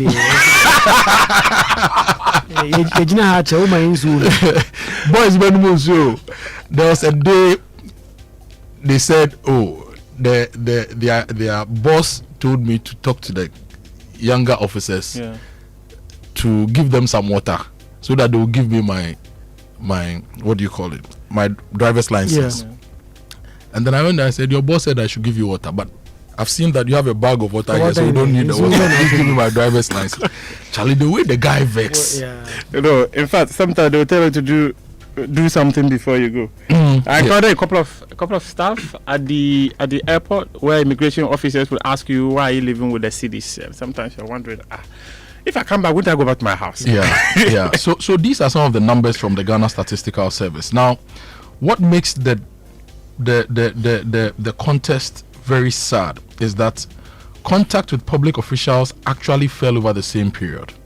So they measured the contact with public officials. So even though contact was falling, the demand was increasing, which makes it very, very sad. Now, fewer people went to the counter, but more of them were squeezed when they got there. And in the government statistician's phrase, the pressure is moving from the citizen's hand to the official's ask. And then the Ghana Airports Company issue came up. Yes. They sacked some people for begging. And then yesterday, 24 hours after the original statement, they released another statement that some 2 port health officials working in Terminal 3 were found to have overcharged a foreign passenger. So supposed to charge $20. The people took $40. And so they've 100%. Also been sacked. Yes. And there are investigations ongoing related to some immigration officers and all that. Oh, the immigration officer, they go catch plenty. Yes. Now, if you look at the breakdown, we want to give you a quick breakdown before you get into the conversations. People who had contact with public officials it dropped from 74% to 69%. People who give money or gifts increased from 14% to 18%. An official asking for payment, unauthorized payment, increased from 50% to 69%. Those who asked directly increased from 38% to 50%. Those who asked indirectly increased from 12% to 18%. And those who gave the money to the officials as just a sign of appreciation, it dropped from 32% to 16%. And those who refused to pay when asked, it was 3% previously. It's now 4.9%. So people are demanding their rights. Now, those who paid only once, 38% to 70%. Yeah. And those who paid 5 times or more, there's good news here. It dropped from 24% to 3.7%. Oh, that's significant. And payment above 1,000 Ghana cedi, it increased from 6.6% to 9.1%. And those who reported the incident to someone, 5.2% per. And those who feel completely shut out of decisions, 29% to 30%. And Kwaku, we have some of the institutions, right? Yeah. So, if you look at public clinic, the hospital staff, yes, you will be at home for no about hospital. 34.6%. That's people who had contact with health facilities. Yes. But 7% of those people paid bribe. In fact, if you look at the data, it is the most visited counter in Ghana because everybody is going to hospital every now and then. Either you are not well or you are going to see somebody. Public utility, ECG, NERCO, Ghana Water, 29.2% had contact, 9.1% paid bribe. That is the second most visited. Teachers in public school. Teachers. Hey. Continue. That one to 27.3% had contact and 9.2% paid bribe. Have you forgotten that when we were kids, some teachers would force us to buy both fruit before you go for prayer? Yes. Kojo, you are going too far. And then public banks and financial institutions, 14.5% had contact. That place too. 2.5% paid the bribe. So if you need a loan or a service, sometimes you have to pay a bribe to get it. Public banks and financial institutions. What are the public banks? You will name them now, name them later. The MMDAs. Yes. These are the guys who are not even doing their jobs. 13.3% had contact and 3.4% paid a bribe. That's low. Police, MTTD, 11.9% had contact. 11.9%. Yes. 54.6% paid bribe. This is the way I wanted to be. I wanna be a police. You said the police. How many people had contact? 11.9% yes. had contact with the police, and 54.6% of them paid bribe. That is, if every two of the persons who had contact with the police, one had to pay a bribe. 54.6%, half. More than half. MTTD. There's another police down there. So down wait. There. Okay. There's DVLA. Mr. Julius Akoto was here recently. Yes. 8.8% had contact and 18% paid bribe. And then there's the police, the general duties. Also 8% had contact with them, and then 37.4% paid bribe. Kojo's friends. And then we have the tax and revenue officer, GRA. 7.3% had contact, 5.6% paid bribe. And then the births and death registry. Sometimes you need some passport. You need a passport urgently, so you have to go and do your birth set. You go there, you go and meet them. 6.3%. But why should you wait till you need it urgently? Not 2 years, you have to go somewhere. Okay. So 20% of the people who had contact with birth and death registry paid a bribe. Okay, so let's give you the ranking of the institutions quickly. We have an area of interest though. I'll come to you. The ranking of the institutions, the police MTTD, in 2024 they were number 1. Wave 2, 2025 they were number 1. Wave 3, 2025 they are number 1. Omutim from 61% 2024 to 51%, wave 2 to 54%. So it's dropped to wave 2 in wave 2 and it increased in wave 3. CID number 2. CID number 2. Ghana Immigration Service number 3. Yeah, Criminal Investigations Department of the Ghana Police Service with integrity. So MTTD number 1, CID number 2, Ghana Immigration Service number 3. About Immigration Service, airport and airport. Then this one, prosecutors, judges and magistrates. Number 4. Body defense, no. Hey. And then passport office. Judges. Yes, passport office number 3. And if you look at the passport office, it keeps dropping from 32.529% to 11. Could it be that the new reforms are enhancing service delivery? So I think a chunk of it going online has started to reduce lots of Lands Commission is also here. Lands Commission number 6. It also keeps dropping. Food and Drugs Authority number 7. MMDAs and Gapoha. They're also here. And surprisingly, Electoral Commission. But if you look at the Electoral Commission numbers, it used to be 24.3, dropped to 7.7, and it's now at 1.3. So it's near elimination. So those are some of the numbers. We have some big questions on this conversation this morning. We bring these questions to you. Mufta, I know you have a lot to say. So after the sports, you stay with us and we have the conversation, okay? This is our conversation. And if you are listening to us, please, have you had to pay bribes, gifts? Have they extorted money from you? Where did you go? What service did you want? Did you pay? When you pay, did you get it? Did you refuse? When you refuse, did you get it? What's happening? 055-1111-997. But let me tell you something. In all this gloom, Bank of Africa is giving you a quick fixed loan to solve your problems. And to use some of them to pay some of them. No. They are not saying use the money. They are saying use the money to pay school fees, prospectors, car maintenance. Like the two of you, if you want to get married, can get a quick fixed loan. I thought it was a true. You can take the loan to marry, and you can use it for your business, your deserved family vacation. They'll sort you out fast. So visit the nearest branch or chat Fafa at boaghana.com to sign up. You may also WhatsApp 0244-338-226 for inquiries. Terms and conditions apply.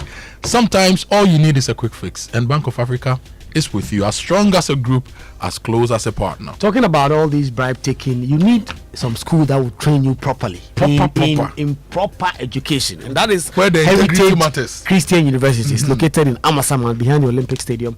At Heritage, you are assured of values-driven education that prepares you for the world of work and challenges you to turn ideas into business that feeds your family and employ communities.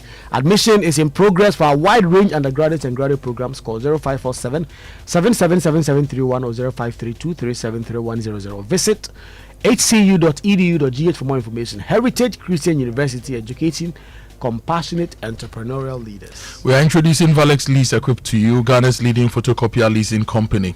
Don't buy that multifunctional photocopier when Valex is there to lease it for you. You pay us, you copy and print. You pay us, you design, or you design your own payment plan. Yeah, you can design your own payment plan. They have the heavy duty MFP with sorter, stapler, finisher, production machine with sorter, stapler, finisher. And if you get it from them, you enjoy free toners, cartridges, free repairs, free maintenance, follow me printing, centralized monitoring of all staff, and they cover the whole nation. So you don't have to worry about where you are. So visit their website, valexlease.com, or you call them on 0244-644-048, 0535-208661, 0208-603312. Remember, Valex Lease is a wholly owned Ghanaian company. Terms and conditions apply. Valex Lease, affordable document management solutions. Total Energies introduces Exilium new formula, the additive enriched fuel with its powerful 3-in-1 action that cleanses your engine, extends its life, and lowers your fuel consumption thanks to the cumulative effect of its anti-corrosion, anti-wear detergent additives. Exilium new formula also lowers your vehicle fuel consumption while reducing carbon dioxide emissions. You will drive, sir. Experience the difference with Total Energies Exilium new formula. Choose Exilium, choose quality.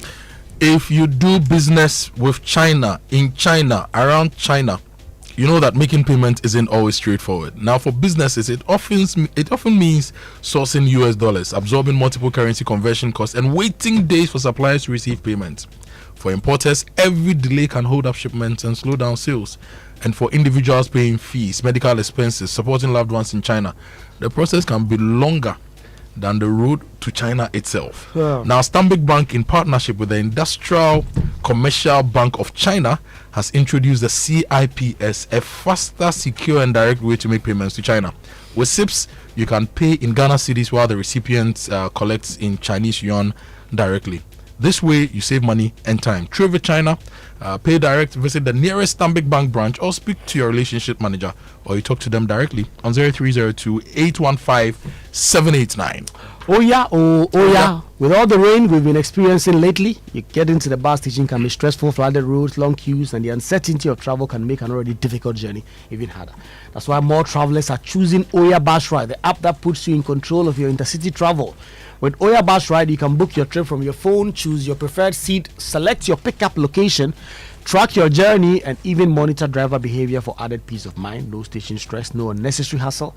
Just convenient travel design around you. Our pilot route currently operates between Accra and Kumasi, and with the Oya app, you can choose the route that works best for you. Download the Oya Bus Ride app today on Google Play Store or the App Store and discover why your journey should begin on your phone. Oya Bus Ride, no giddy giddy. Let's go. Now, the big global conference on human resources in Africa is happening next week at the Kempinski Gold Coast Hotel. It's from the 12th to the 15th of August at Kempinski. If you're an HR professional, business executive, policymaker, industry leader, you have to be there because others from 15 plus countries are coming for 4 days of immersive experience in HR, AI, leadership, and workforce transformation.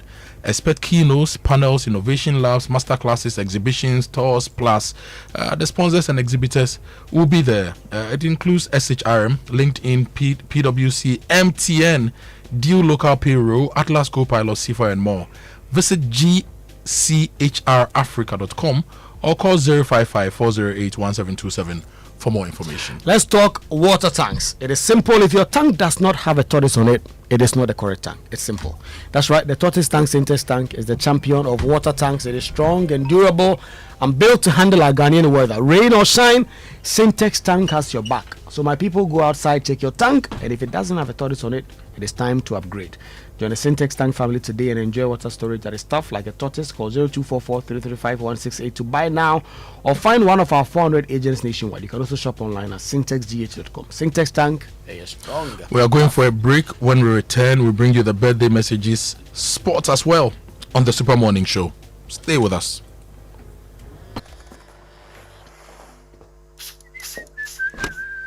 Charlie, trim am nice. I get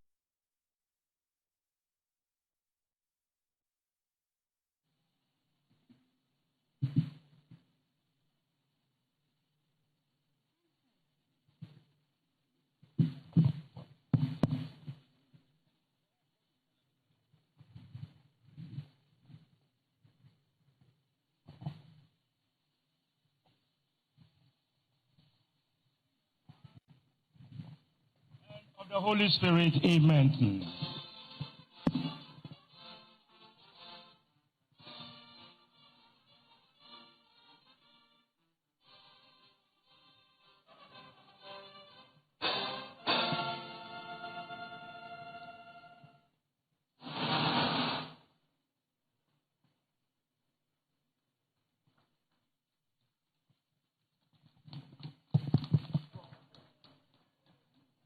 His Excellency the President, the Acting Minister for Defense, and the family will now inspect the cenotaph.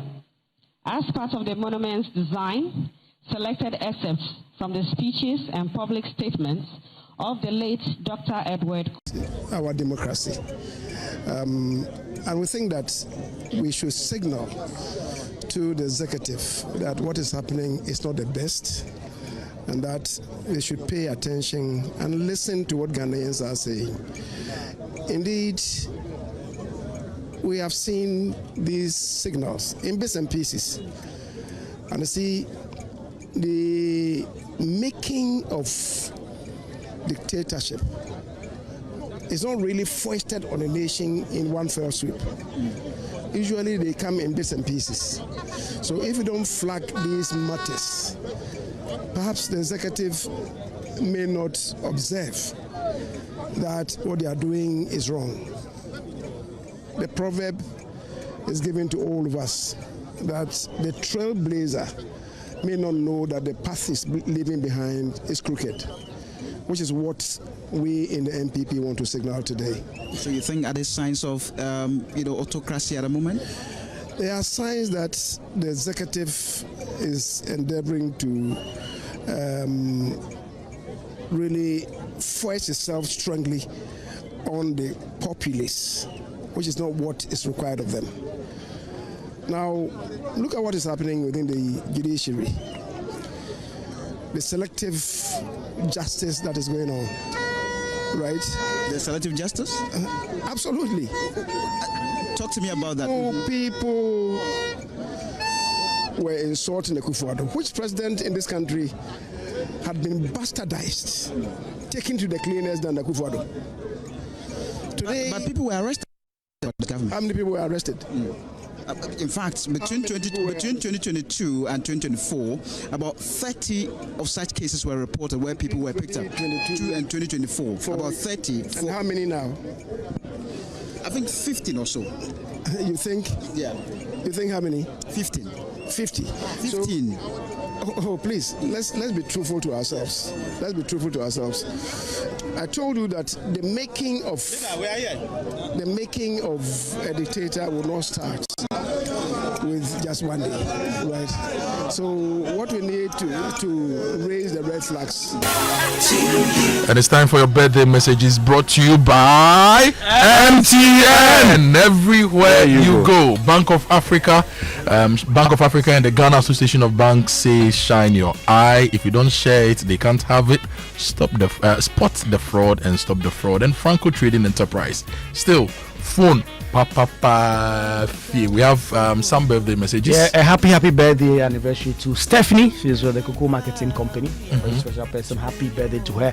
Hopefully she has a great day today and many more birthdays to her. When you add a very special person, are we trying to say that you finally found someone's daughter who has agreed? Oh. You people, leave this young man alone. Okay, leave him alone. Let me say a happy 60th birthday to our amazing dad, Eugene Siama, our first hero, our guide. We thank God for 60 years of an incredible life. Wishing you more strength, good health, and God's favor. We love you, Daddy. From your daughters, Eugenia, Nanama, and Efriye.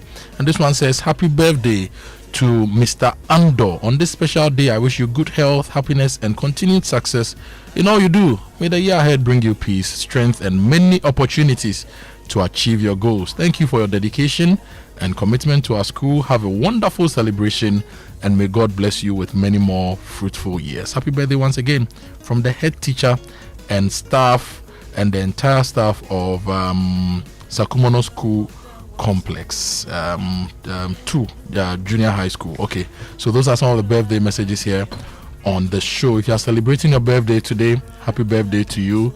God bless you. May everything you wish happen in your life. And one going out to Astus Kwesi Ahiagle of Media General. Astus Kwesi Ahiagle. I've mentioned your name twice. It means you owe me something. And that brings us to the Sports Center. Sports Center is brought to you by MTN. Switch to MTN's eSIM. Download my MTN app to go SIMless today. Standard Chartered Bank, here for good. DSTV, your home of entertainment, and Hisense, everyday prices for everyday people. MTN just brought the prices down and the speeds is up. The MTN fiber for home and for your whole household. You're just about to feel it. Movie night that don't up buffer, school assignments that submit on time, work calls that don't drop, and your side hustle running smooth in the background. 3 unlimited speed tiers. What amazing network. Now you can enjoy 100 megabits per second for 299 cedis, 300 megabits per second for 444 cedis, and 500 megabits per second for 999 cedis all per month. Pick what fits your home. No data caps, no slowdowns. Just fiber built for real life. MTN fiber for home, your speed, your home, your choice only. MTN everywhere you go. And for over 130 years, Standard Chartered has been more than a bank. If you are looking for that banking partner to help you drive growth with expertise to drive cross-border connections as well, and to help improve your financial and wealth aspirations, that is Standard Chartered Bank. They stand on the 130 years of heritage to power your ambitions and unlock opportunities. And as always, we believe that if you partner with Standard Chartered, you achieve more. Standard Chartered, here for good. And there's a business which is everywhere in the country. They are everywhere. That is Hisense. And they have everything you are looking for. Importantly, Hisense is giving you a 5-year manufacturer defect warranty on the products that you buy from them. So for your TVs, fridges, gas cookers, washing machines, smartphones, sound systems, water dispensers, microwaves, everything, they have it. at Hisense in Kumasi, in Accra, in Hohoi, in Sunyai, Techiman, Tamale, Obuasi, Takwata, Krade. They are everywhere. And they are best for quality, best for durability, best for energy efficiency, best for affordability, best for style, and best for technology. You can call them on 0302 550000 or you visit hisense.com.gh. Hisense, everyday prices for everyday people. My brother Mufutao. Nabila Abdullahi. My father labored to produce me, so always add that name. It's very important. Muftau Nabila Abdullahi, international sports journalist. Yes. Welcome to the Sports Center. Thank you, everyone. You're welcome to Joy Sports Center with me, Muftau Nabila Abdullahi. Before we get into the stories, your daily reminder that the Joy Sports Invitational Tournament is just 3 weeks away. We've got the likes of Ayuda, Latex Foam, Minerals Commission, Toyota, all sponsoring this year's event. And Emigo reached out yesterday wanting to sign up. Alisa Hotel reached out wanting to sign up. So if you haven't signed up, please do so right now. Enjoy the likes of Fair Wages and Salaries Commission, 3D Wireless Plus, Access Pension, Heritage Christian University, Tropo Farms, Royal Kingdom Estate, also services. If I were to go through the entire list, I'll end up using the whole Joy Sports Center for this morning, talking about companies that have signed up for the Joy Sports Invitational Tournament. But just get in touch with Slevin on 0242376445, either via phone call or WhatsApp to register, or you can pick up forms at the Joy FM form desk. Also go on myjoyonline.com and get a form downloaded. Sign up to be a part of this year's event happening at University of Ghana Stadium on August 29. We start with Inside WAFCON, brought to you by Bank of Africa and Gold Fields, that have made it possible for us to be on the grounds to bring unrivaled coverage of this year's African Women's Cup of Nations. Ghana are through to the quarterfinals of the 2026 Africa Women's Cup of Nations following their game against Mali on Thursday evening. The Black Queens sealed their spot in the last 8 after playing out a 1-1 draw with the Malians following Evelyn Bedu's goal in the first half. Joy Sports Lawrence Bedu watched the game in Morocco. Ghana went into that final game against Mali knowing that a win or draw is good enough to take them through the quarterfinals of this encounter. That became a reality when Evelyn Bedu scored in additional time of the first half to give Ghana the lead. Mali struck back in the second half through a direct free kick, and despite their late attempt, they were unable to secure the win, meaning that Ghana finished second in Group D, where they will face the first team in Group C in Malawi. Speaking after the game, head coach Kimlas Brekuso praised the side's performance, admitting that it is the best they have seen in this tournament. The game is the best we have played. The only thing I can be disappointed over is that the fact that we are nervous in the end. We should close this game way earlier. We're having like an XG that is 3.3 almost against 0.6. I mean, it's a normal game that you win with 3-0 or something like that, but in the end you need to be nervous. So that's the only thing I can complain over. Otherwise, I think we play really good football. I think we are ready from the start today. The first half, like I said, is probably the best one we have played. Evelyn Bedu was also proud to have been on the score sheet once again after her earlier goal in the tournament was ruled out for offside. Really happy that I took it for the team, for the nation Ghana as well. And now we are into the next stage. I always say we should keep on supporting us and keep on their prayers, and they're going to deliver. Looking ahead to that quarterfinal fixture, Kimlas Brekuso believes that there's good omen for his side, having played Malawi in their preparations to the tournament. We played them in a friendly. We won with 4-0 just a week before the tournament or something like that. But in the end of the day, this is going to be something new. That we're going to face both of the Shawingas. We only face one of them, and also when you play a quarterfinal in the WAFCON, and also you know that the win will make you to the World Cup, that's going to be a completely different story. I do think that our chances is pretty good, but they maybe think the same. That quarter-final fixture against Malawi will take place in Rabat on the 9th of August, with Ghana hoping to advance into the semi-finals and secure one of 4 automatic slots to play at the 2027 Women's World Cup to be staged in Brazil. Reporting for Joy Sports, Lawrence Bedu from Casablanca. Elsewhere in the group, Cameroon secured top spot in Group D after playing out a 1-1 draw with Cabo Verde. The results sees indomitable Lionels finished the group unbeaten with 2 wins and a draw, setting up a mouth-watering quarter-final meeting with defending champions Nigeria. Cabo Verde, meanwhile, earned historic first ever point in their maiden WAFCON appearance. And as mentioned, our coverage of the African Women's Cup of Nations is brought to you by Bank of Africa and Goldfields. Also, let's do some club football. Media and Sporting Club's communication director Benjamin Willie Graham has insisted that the club is not intimidated by their CAF Champions League clash against the Congo Giants TP Mazembe. Media Mercy were drawn against 5-time winners of the CAF Champions League in the preliminary round, with the first leg to take place at the TNA Stadium on the weekend of September 4 to 6, 2026. Reacting to the draw down in Cairo on Thursday, Benjamin told Joy Sports that the team's focus has not changed regardless of the strength of the opposition. I mean, the thing is, we've met Steve Mazembe before. I mean, we've had to play some very tough teams on the continent during our campaign back in the CAF Champions League some years ago. And we've also had the opportunity of beefing up our squad. As I speak to you, the team is currently in Ivory Coast. We've been preparing for the Premier League and for the Champions League. In terms of preparation, we definitely are not really looking back. We're getting everything ready. We're fighting on. We're getting our coaches, Coach Tampo, Ibrahim, and of course the likes of our coach Amankwa and everybody. They're really working with the team.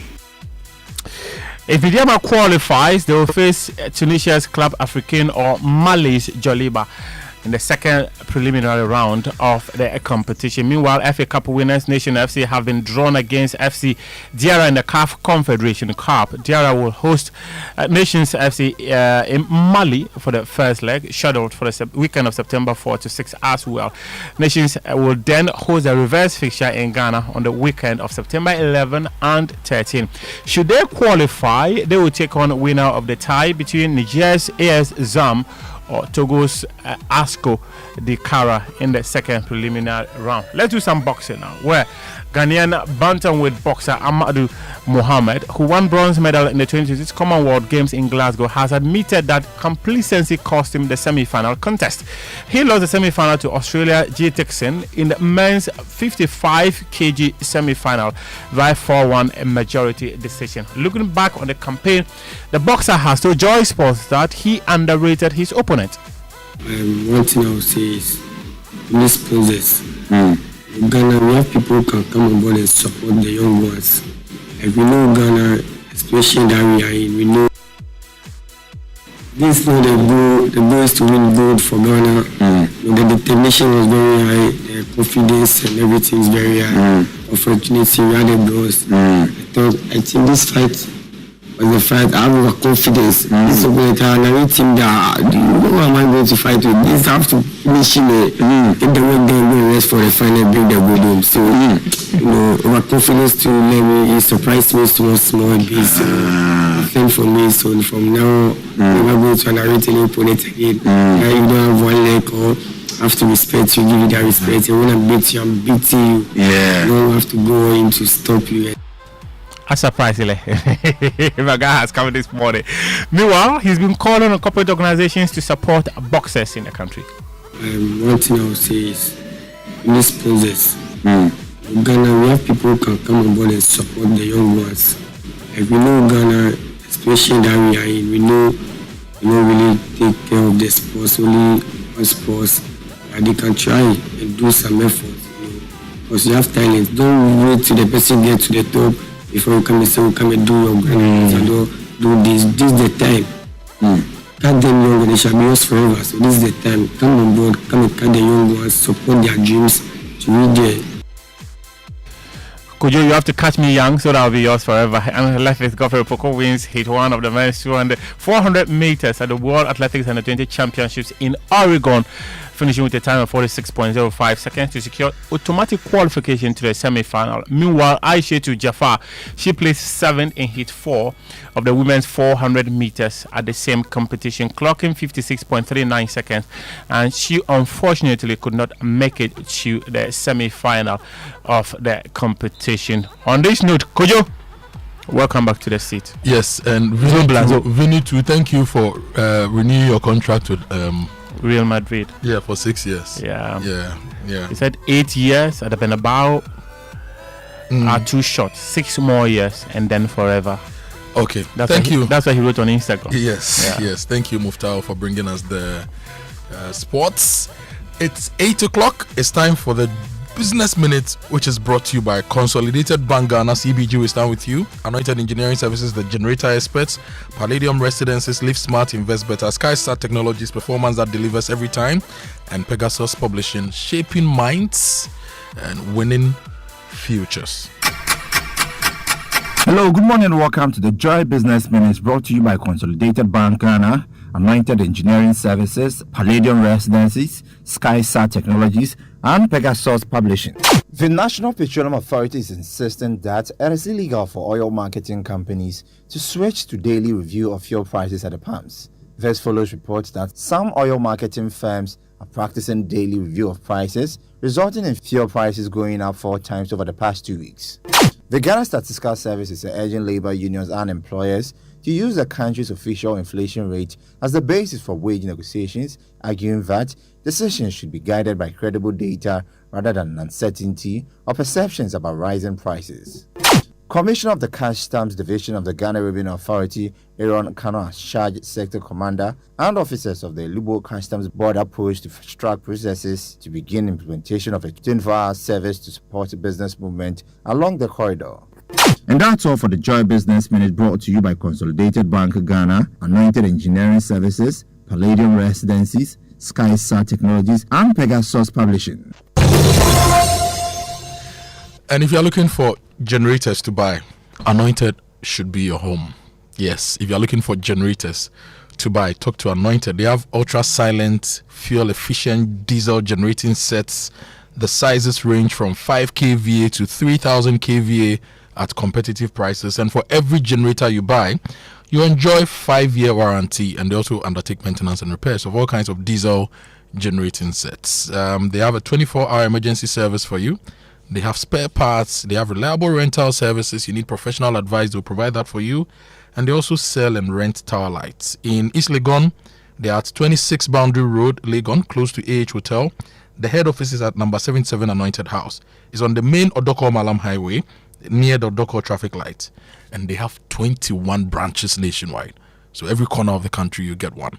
So talk to Anointed today for your generators.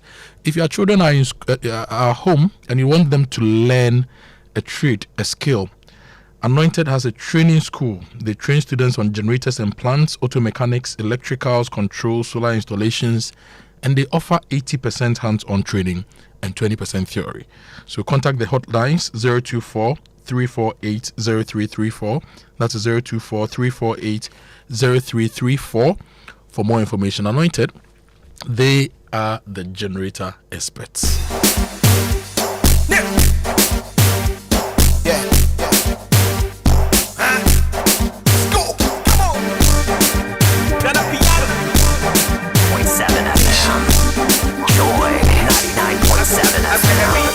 If you say it easy, do what we see. It no easy, do what we see. If you say it easy, do what we see. It no easy, do what we see. This is the latest one from the twins, Dope Nation, and the landlord Sarkodie. Akoto says, Opa Jawot Nina, but landlord is still the landlord. And this morning, we want to know how easy it is to get a service in this country. We want to know how easy it is to get a service in this country. And so far, we've moved from one phase to the other, and we've run through the Ghana Statistical Service with 3 of the governance series. And so far, those who moved and the directions they've moved, we've shared them with you. But if you just joined the show, this morning we are talking about corruption, bribery, extortion, gift taking. You go for a service. You go to the hospital for a service. And 7% of people who went to hospitals reported that they paid bribes. You go, you have an encounter with the MTTD. Over 50% of the people who were surveyed said the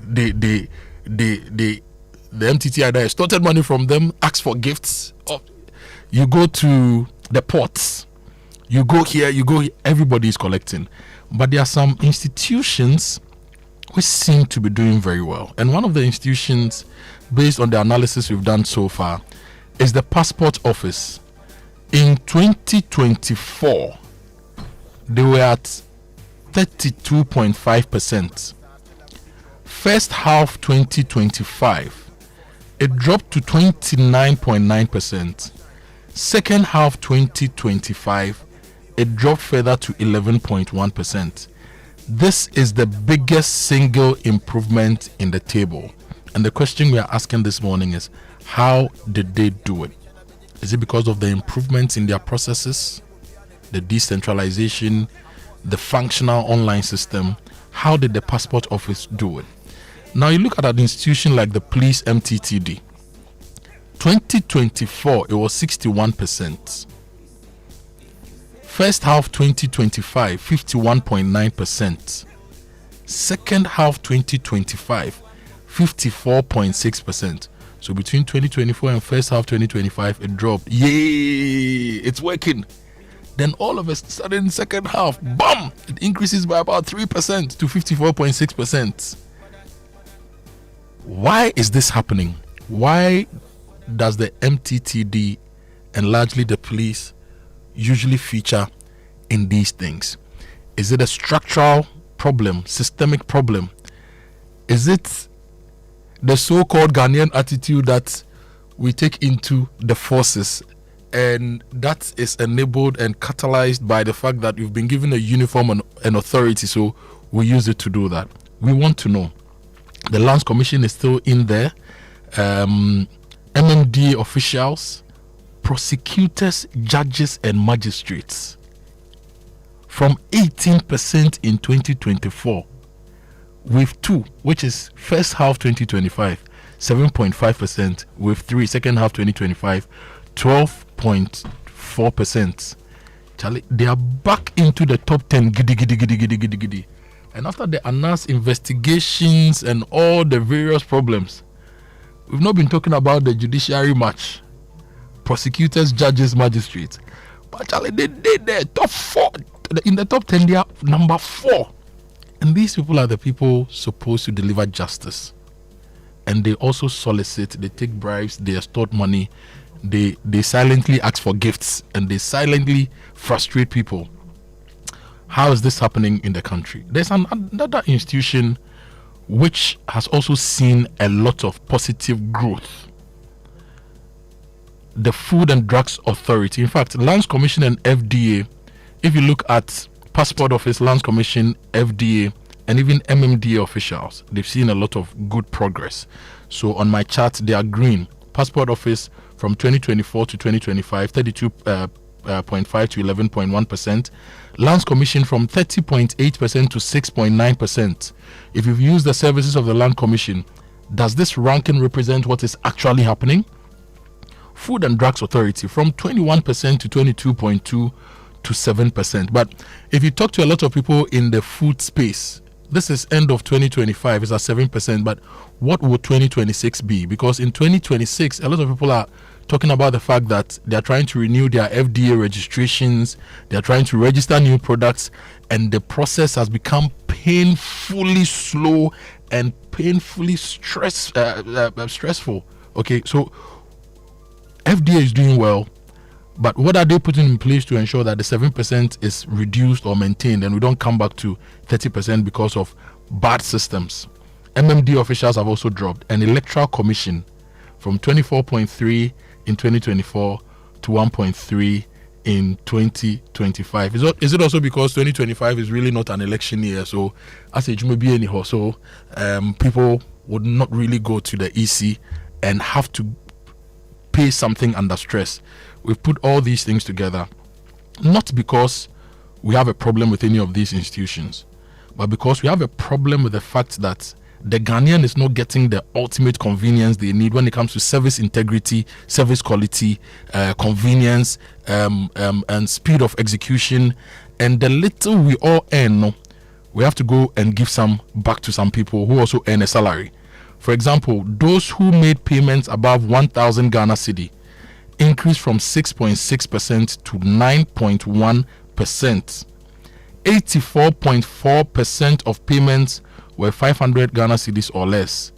9.1% of payments were 1,000 Ghana cedis or more. 1,000 Ghana cedis before redenomination was million. So it was 1 million, right, Sammy? 1,000 Ghana cedis before redenomination was 1 million Ghana cedi. Now, you are collecting 1 million Ghana.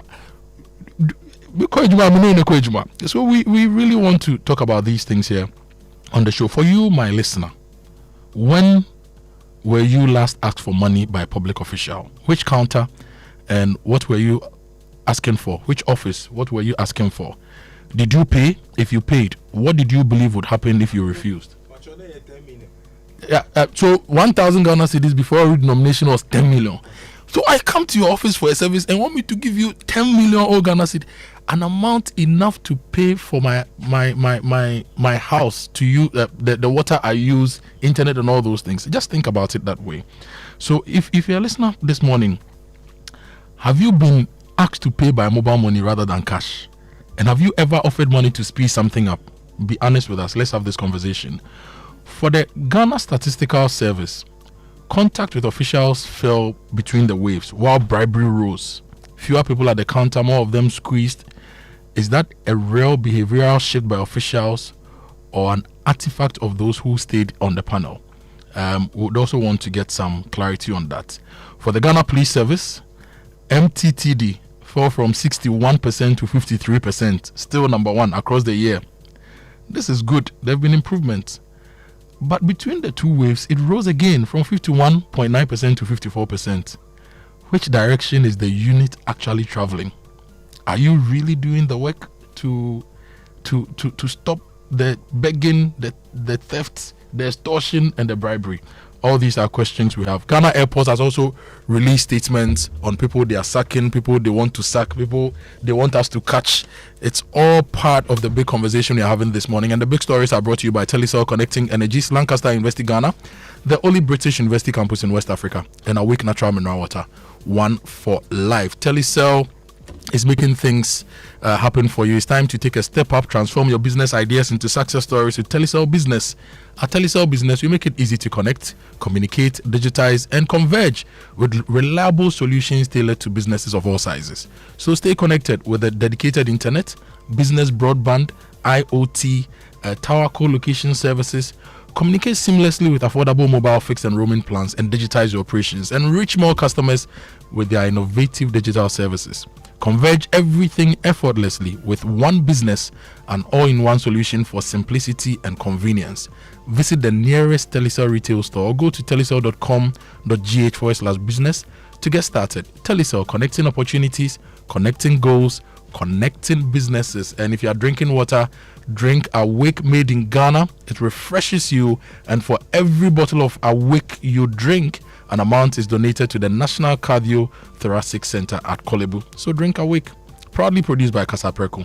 Drink water, drink Awake, and it's available nationwide. If you want to sleep well on latex foam mattresses. They have over 60 years of experience. They've served us right. They've been a partner for life. So don't go buy that inferior and cheap mattress because you think it's cheap.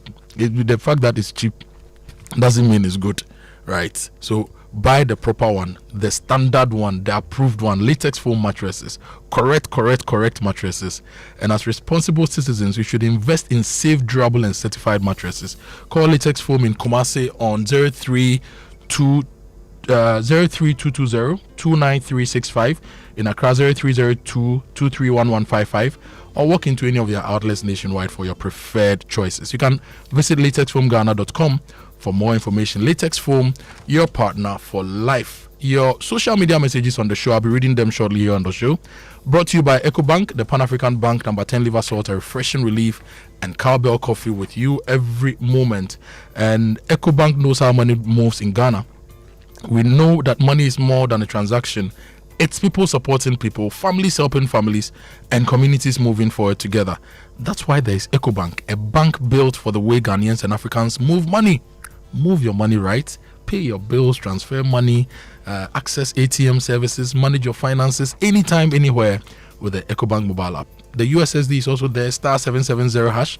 EcoBank Online and the EcoBank ATMs nationwide. EcoBank is the Pan-African bank. I'm going for a quick break. When I return, I am going to read your messages. We are going to have the conversation on the bribery.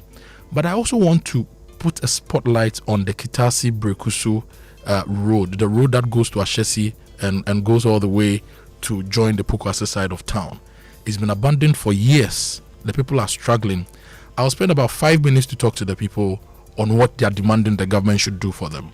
And then we'll spend the rest of the time on the show talking about the bribery, the corruption, the extortion, the begging, all on the Super Morning Show. The WhatsApp line is 055 1111997. Stay with us. That what is happening is not the best. Today, even TikTokers invited without being offensive to the president. It's not true that the president himself has said of the then sitting president, Akufo-Addo, that Akufo-Addo had indicated to us, he had assured the nation that he wasn't going to steal from the public purse because Akufo-Addo knew that his brothers and cousins were going to steal for him. And he mentioned names. He mentioned the name of Gabi Ochedako. He mentioned the name of Nana Asante Bediatu. He mentioned the president's own brother, Bumpty, that they are going to steal for him. Did the president have any record that they were thieves?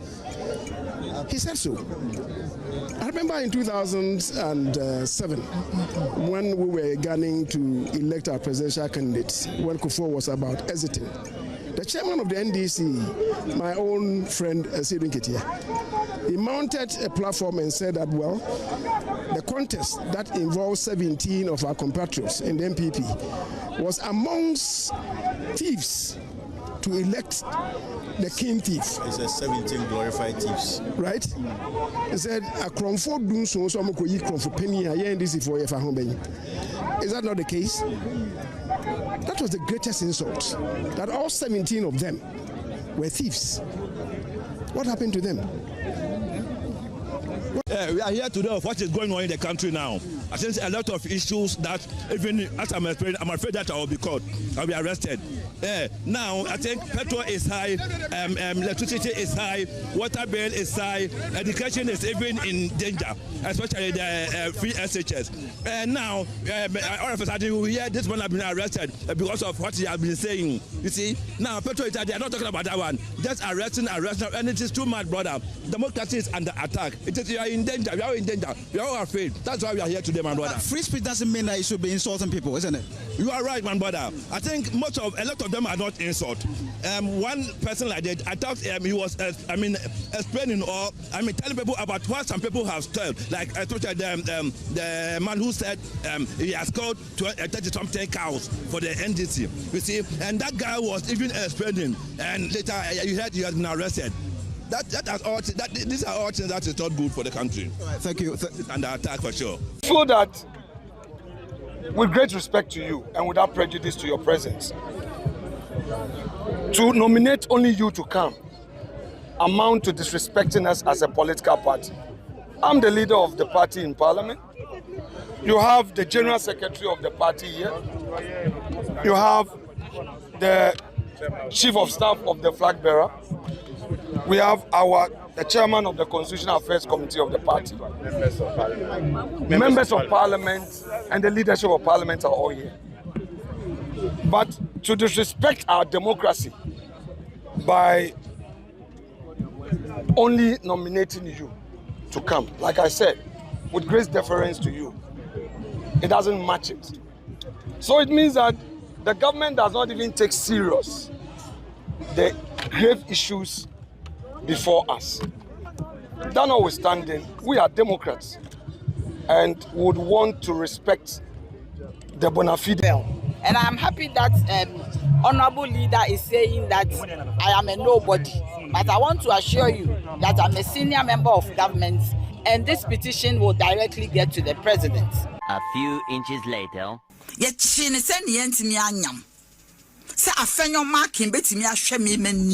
Send me nobody. OBC political office way free ho. Me, my Bob Brow. I find your mark in time. I mean more GIPs no way. What right has he got? Say President Abobi, so my major petition, you saw the person. NPP wants respect, but they do not know how to give respect, especially to women. Justine Kodua, time I was so kwano, no one in am form was a drosso. Yeah, no. You shouldn't allow this. No, Pacho. So the petition they have submitted today, nobody is going to have time to read it because it doesn't make sense, and nobody is going to waste time. We have a nation to build. We have a country to build. We have problems confronting people to solve, which they created, and we are solving that. Number two, let me assure him that the NDC government has a responsibility from the people of Ghana to build and to grow an orderly society. And any one of them who falls out of order will be reined in. It doesn't matter their status. You see, we need to stop this hypocrisy. You go and stand outside, exploit unsuspecting youths to go and stand in the rain on a day that we are mourning and reflecting on a tragedy that has hit this country. We lost 8 statesmen. 1 year anniversary. You organize a demonstration and you call yourself a political party of well-meaning Ghanaians. Just a few minutes ago, my colleague Fatal Bayaga engaged Samuel Latachia, who's not only lawyer for convicted Chairman Wontumi, but he is also lawyer for Edu Boahene, who is a former CEO for Signals Bureau. And it's a matter concerning another leg of what they say is democracy under attack. Legal vacation in matters arising. So this afternoon, there is a legal showdown over the decision to continue some high-profile criminal trials during the legal vacation. The Chief Justice has authorized a number of High Court judges to continue some criminal cases under the government's flagship anti-corruption drive, the operation to recover all loot, which you know as oral. The trials involve former Buffer Stock CEO Abdul Hanan Wahab and former National Signals Bureau boss Kwabena Edu Boahene. Kojo Asante, my colleague who is our legal desk head, joins me in studio with some more details on that. First of all, Kwaku, let me understand what generally a legal vacation is, first of all, for those who do not know. Yeah, so every year, the courts, in particular, the superior courts, the Court of Appeal, before that, the High Court and the Supreme Court, go on legal vacation for 2 months at the end of July up until the end of September. So the whole of August and the whole of September, where they go on break after very lengthy work. It, however, does not mean that the superior courts do not sit at all. The Chief Justice has the power under the Courts Act, under the CI 47, to designate some courts as vacation courts for them to sit on very important matters. And it's happened a couple of times. In fact, the Chief Justice, then Justice Afre, at the time, the quality grain case, that case was for vacation. And then a couple of years back, Justice Tokono also designated some courts as vacation courts. What the Chief Justice Bafuboni has done is to designate the criminal court and the specialized court to continue sitting on a number of very high-profile anti-corruption cases involving Abdul Hanan Wahab, the national service cases, as well as the issues having to do with the procurement of some security equipment from Israel involving the National Signals Bureau. And so all those cases, under the warrant of the Chief Justice, are expected to proceed even during the vacation. But the lawyers of these accused persons are not taking it lying now. In fact, just yesterday, they've written letters to the Chief Justice insisting that it is not fair for the Chief Justice to actually demand that they continue to sit during the legal vacation. If you look at the letters written by Godfrey Yabo Adame, who is lawyer for Abdul Hanan Wahab in the Buffer Stock case, and Samuel Atachia, who is lawyer for Kwabena Edu Boahene, they say that they've worked over the year, they've made plans for themselves, personal commitment to travel and other things during the legal vacation, and forcing them to continue the trial within the legal vacation will mean that they would have to sit, their firms would have to come in there and work. They do not believe that this is something that will give their clients justice, and that is why they've petitioned the Chief Justice, asking him to reverse that decision to allow Justice Achibonga and Justice Audrey Kokuvite to sit during the legal vacation, because as far as they are concerned, it is completely inappropriate. And as far as they are concerned, it will not lead to justice being delivered in these cases. Not only do they want the Chief Justice to rescind that, they threaten that if the Chief Justice does not rescind that, they do not intend to attend proceedings from next week. In fact, the legal vacation started this week, but the judge decided that this week will be enough time to just rest, and from next week, the oral cases will be back in the drive. But the lawyers say if the Chief Justice does not reverse that decision, next week they will not show up in court, and that will mean that the cases would have to proceed without them, the lawyers, perhaps with just their clients in court. Interesting. 2 takeaways. So it's not that it is very strange for courts to be sitting during a legal vacation. You've just been telling us that you want to throw more light on that. It's not strange at all. Not at all. In fact, the Chief Justice, under his warrant, can assign some courts to sit as vacation courts. In fact, right now, if anyone is arrested and they wanted bail, there will be courts at the High Court right now who will sit. In fact, in the case of Sedina Tamakulu, we've heard the Court of Appeal say they are going to seek a warrant from the Chief Justice to be able to sit and be able to deliver judgment or a ruling on the application for state execution filed by the Attorney General. Even the Supreme Court itself, if it finds it necessary, will be able to recall its members to come and sit during vacation. So it happens. In the Quality Green case, it did happen. Justice Tokono assigned several courts to sit as vacation courts. And this one is also not different. There will be courts today. In fact, the Miracles Abuaji case having to do with the freezer of his assets. These are vacation courts that have been sitting during the period and making these orders. So it is not at all irregular for courts to sit during the vacation. The concern of these lawyers is that these are high-profile cases. They believe that they've done enough work and that in the interest of justice, justice must not be seen to be being sped up. They want some rest. 2 months is not anything. They'll be back in October to continue the cases. Do we have cases like this where the Chief Justice has listened to the petition and has decided that, okay, courts should not sit? It usually do not happen because for most people who are standing trial, they want actually the proceedings to go as quickly as possible so that if the courts find them not guilty, they can just move on with their life. They do not want trials that go on for a long time. So for me, in my years of reporting in the courts, this is the first time that I'm seeing such a letter go to the Chief Justice. In fact, there are people who actually write to the Chief Justice asking him to actually give them a warrant to sit during the legal vacation. This is the first time I'm hearing that some are saying that, listen, we are tired, we just want to go and rest. So the ball is now in the court of the Chief Justice. He may accede the request or he may not at all respond to the letters. And that will mean next week,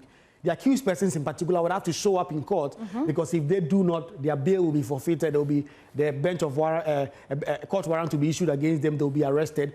So if their lawyers say they will not attend, they would have to attend and perhaps appoint new lawyers if they so desire. Kwaku, thank you so much. Intensifies effort to make the country a hostile environment for drug trafficking. The Tema Regional Police Command has intercepted a major suspected cocaine shipment. The suspected cocaine was concealed in sacks of gari and allegedly destined for export through the Tema Harbour.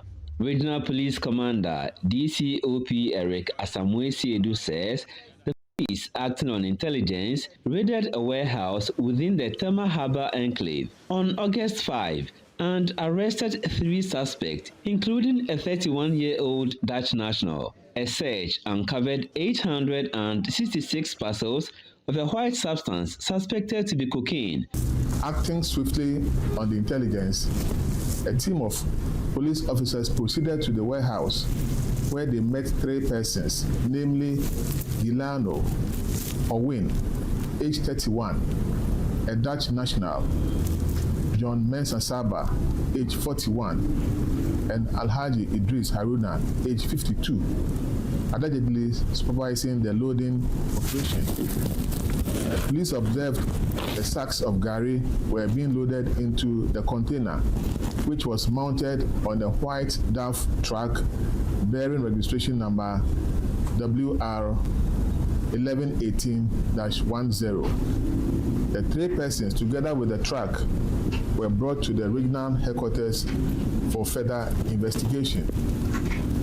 A search of the sacks of gari subsequently led to the recovery of 866 parcels of a white substance suspected to be cocaine with a street value of $6,928,000 US. Meanwhile, DCOP Eric Asamwe added that the suspect remained in custody while the substance undergoes forensic examination. During interrogation, suspect Gilano Howin allegedly stated that the substance was cocaine and claimed ownership of same. The 3 suspects have been detained to assist investigations, while the recovered exhibits have been secured for evidential purposes. The command is taking the necessary steps to subject the recovered substance to the appropriate forensic examination to establish its exact nature and to further determine the circumstances surrounding its intended export. Police say investigations are... Title of the song is Jollof. If Jollof no day, party no day. Even at funerals we they eat Jollof. Of course, I won't say funeral Jollof. Jollof no day, party no day. And you are listening to the Super Morning Show. Today, we are really worried about the bribery, the extortion, the unnecessary request for gifts, the service quality, integrity in public service. And we are going through the Statistical Service report. We are reflecting on what has happened at the Ghana Airports Company Limited and the 2 statements they've released. We are also looking deep into our own lives and experiences to have a question as to how we can stop all this extortion and make the Ghanaian enjoy living in Ghana with convenience and quality of service. That's our big conversation, and we have thousands and thousands of messages from you. I want to read those messages, but before I get into that with Kwaku, there's also a problem. And you know, we always try to highlight community problems that affect people that have been overlooked. So I want us to use the next 5 to 6 minutes to highlight the problems of the people on the Brekuso road. If you've traveled on the Kwabenya Brekuso Kitasi road stretch, then you're familiar with what I'm going to talk about. The state of the road is bad. For years, residents, students, and commuters have complained about the poor condition. And it continues to take a toll on all of us and their lives as well. Now, the government says action is being taken, with the roads minister recently assuring the public that contractors have returned to the site. But on the grounds, the story is different. I remember going to Ashesi when Kojo Ablakwa was Deputy Minister of Education for an event. And I remember when he came, he said that the government then was going to fix the road. When Nana Akufo-Addo's government also came, I remember the education minister, different people said they were fixing the road. In fact, there was a contractor on site, and the contractor has since abandoned the site. And that road is one of the 2 main accesses into this part of the eastern region. If you are not using the Ayimensa road, you are using Kwabenya to Kitasi. If we have a problem with Ayimensa, you can't get to Ebri and the likes. So that road is a key artery for us, but it's been left for over 10 years. So this morning, we are talking about corruption. We are talking about all the hard issues. This is also a harder issue and a threat to all of us. We want to spend some minutes to highlight it before we get into your messages on the corruption. So I'm going to bring you this short report by my colleague, Pearl Ofori.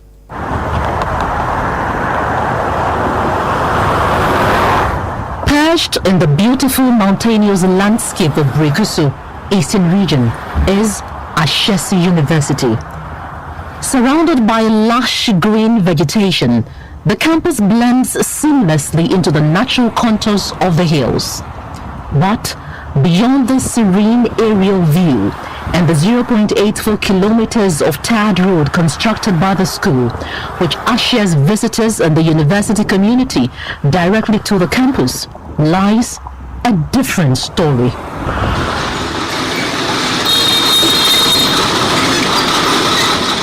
The primary access road, intended to serve as a vital link between the Greater Accra region and the Eastern region, has become a hazard to road users. In Brekuso, where the school has been for the past 15 years, every passing vehicle lifts clouds of fine red-brown dust into the air.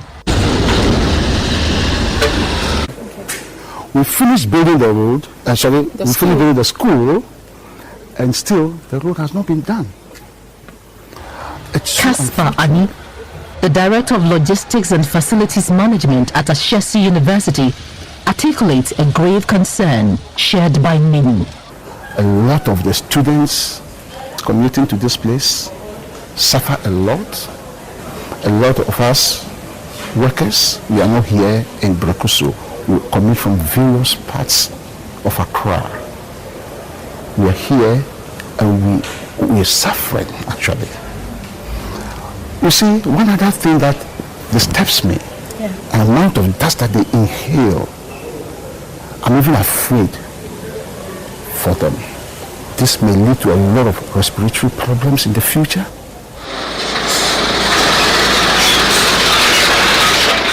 The ripple effect of the dust is all-consuming. It settles everywhere. Shops, schools, homes, and clinics are never truly clean. Nothing is spared. The frustration extends beyond the university. Traditional authorities say the situation has persisted for far too long. Nana Osai Sechi II is the Chidomhene and Asabehene of Brekuso Ekuapem. The health problems. Just yesterday, my son was sick, so I took him to Brekuso Healthcare. And the nurse in charge said, Nana, 90% of the kids that are coming here has lungs problem because of the dust. So we should do something about it. What can we do? All we can do is just plead with the government to just come on our aid. I remember my little girl said, Daddy, just tell President Mahama, if nothing at all, he should do the road for her, my 6-year-old girl.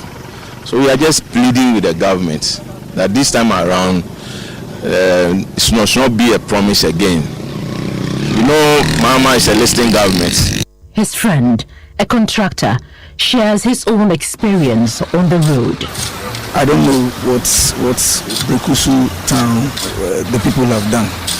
You know, it's just about 15 minutes drive to Kwabena. And I don't see why we can't fix this road. And it also goes to Kitasi. I think fixing this road it will benefit the town, yes. And also it will help the school.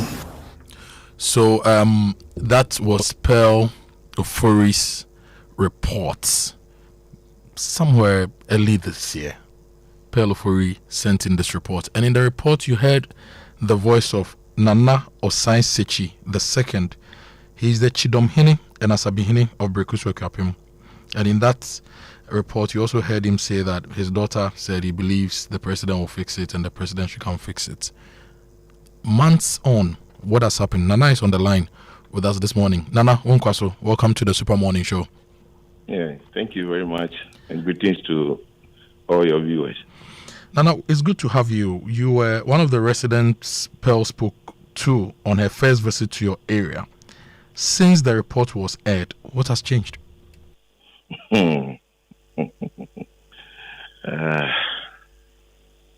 After the report, we heard the contractor is supposed to come back to the road. So we were happy. Then again, we heard the minister in parliament where our MP asked the state of the road. Then the minister said the contractor is back on the road. So there was two misinformation here. The contractor has not been on the road because he said contract has not been signed. So as we speak now, there's no contractor on the road. But some initial works began, right, by a contractor? Yes. So what happened was, after the report, the contractor came on the road to start the 040, hoping that government will sign the contract. We push and push and push. Then the contractor said, contract has not been signed. So he stopped. So as I speak to you currently, there's no contractor on the road. How long have you lived in the area? I was born and raised in Brekuso. And so the road has been like this. Lifetime. The road has been like this throughout. Yes, the road has been like this. And I remember when President Kufuor was constructing a Bree road, there was a diversion. So during the diversion, we gave them the contractor gravels. So my paramount, Nanotin Kranche, had to say he's not going to sell the gravels to the contractor, but they should use the proceed of it to fix the road for us. So we had, let me say, just not a major road tiled. So after President Kufuor left, we have never seen any major construction on the road. Wow.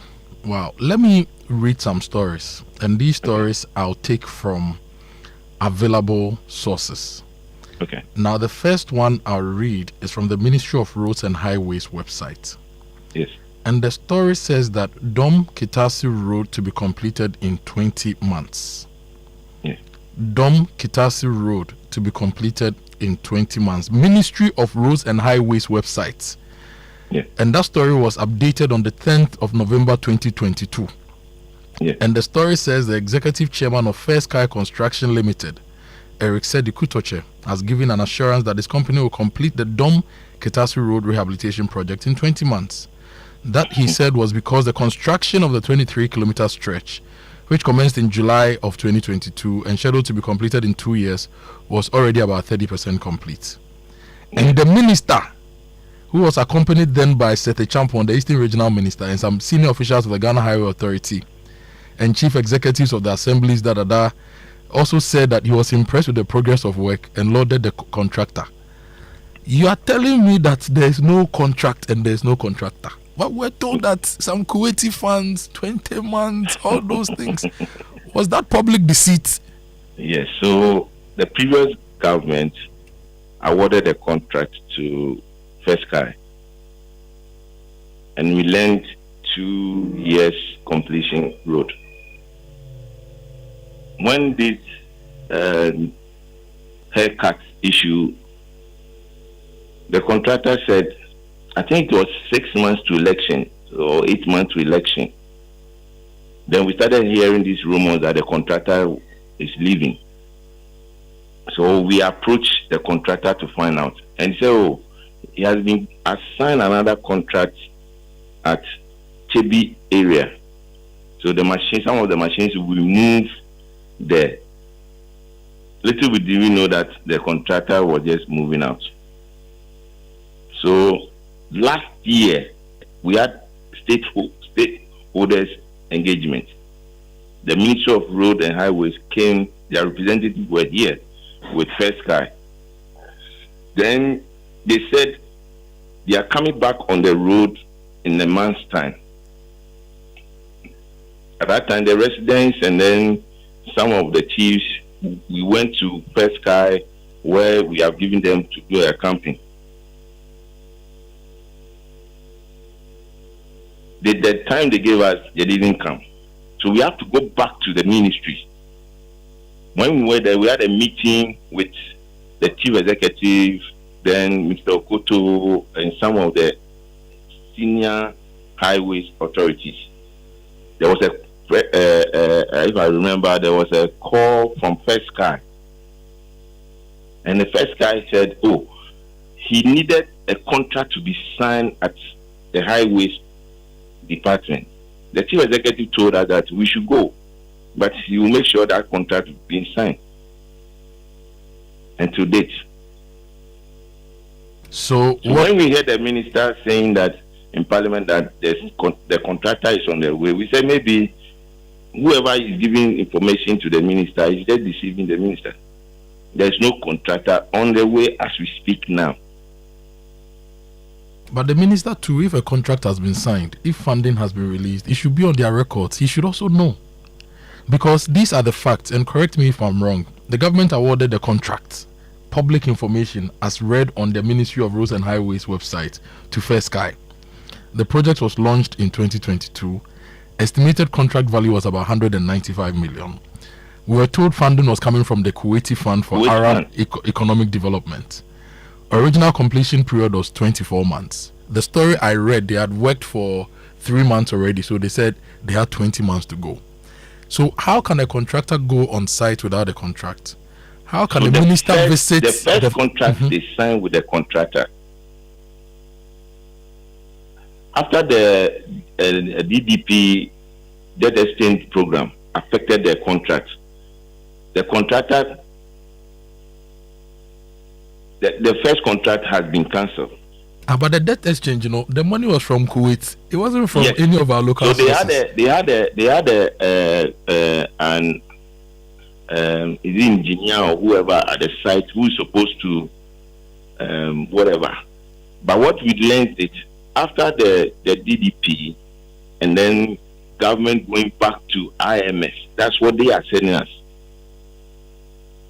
The Kuwaiti fund was withdrawn. But when we went to ministry, they said they have two sources of funding. One from the big push, and one from the foreign partners. Nana, where do we go from here? Should we do Yibima for Brekuso people to construct the road for you? Should we hit the road and demonstrate? Should we sue the government for not delivering as promised? Where do we go from here?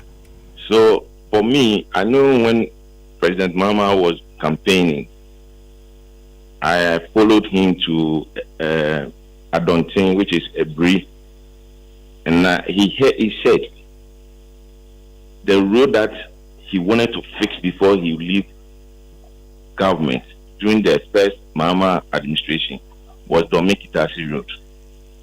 So he promised when he come back, definitely he will make sure that road is being fixed. When President Mama was vice president, he came to Ashanti University. He promised us he will make sure the road will fix. So I know my president. I know he's a listening government. And I know if we cry on him, definitely, they will make sure they release funds for the contractor. Because the painful part is the work the contractor has done. If we sit idle and it go waste, it's taxpayers' money that we are going to pay back. So we are praying that we are organizing ourselves to do a peaceful demonstration, telling the minister that whoever gave him the information is misleading him. There's no contractor on the road and there's no contract that has been signed.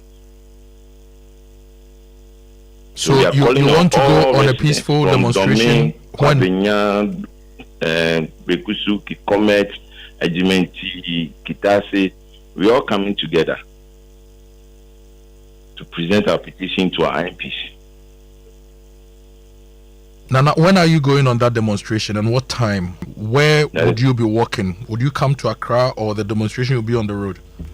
The demonstration will start from Kitase all the way to Domain Commercial Bank. Okay. Which day is it? What time are you starting? We are starting early 6 o'clock morning. Yes. On what day? When? That is Monday week. So that will be 17th of August. 17th of August. Okay, Nana. Yeah. Nana, thank you this morning for joining us to give us some more details about the Brekuso Kwabenya Kitase Road. We will keep our cameras in that particular area and help you get much. Justice for your people. Thank you for your... Nana Osei Sechi, the second is the Chidomhine and Asabihine of Brekuso Kapim. We're talking about the Kitase Brekuso Kwabenya Road. That's a key road connecting Greater Accra to the Eastern region. And importantly, businesses, people have found funding and built institutions, private sector, and the public sector component of what would make their businesses thrive and their institutions grow. We are not doing it. And I'm talking about Ashanti University. I'm talking about DTI. I'm talking about all the institutions and all the businesses and the people on that particular road. They need solutions. I mean, I've been on that road before. It's terrible. And like you said, it's a national security corridor. Because the Damfa Imensa road towards Ebri, anything can happen. One day, the last time it happened, there was some thick traffic on it. You cannot have just one single road leading to such an important part of the country. And now the politicians, the big guys, they built big houses on the Ebri Mountain. So at least it should be an incentive to fix the dummy road towards. If you won't do it for the people, do it for yourself.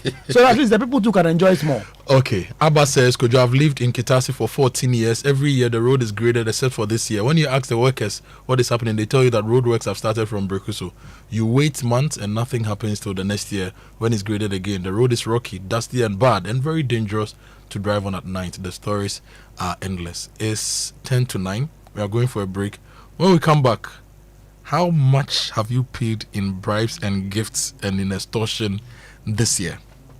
Where did you pay it? How did you feel when you were paying it? Did you get the service you wanted? Your messages are here.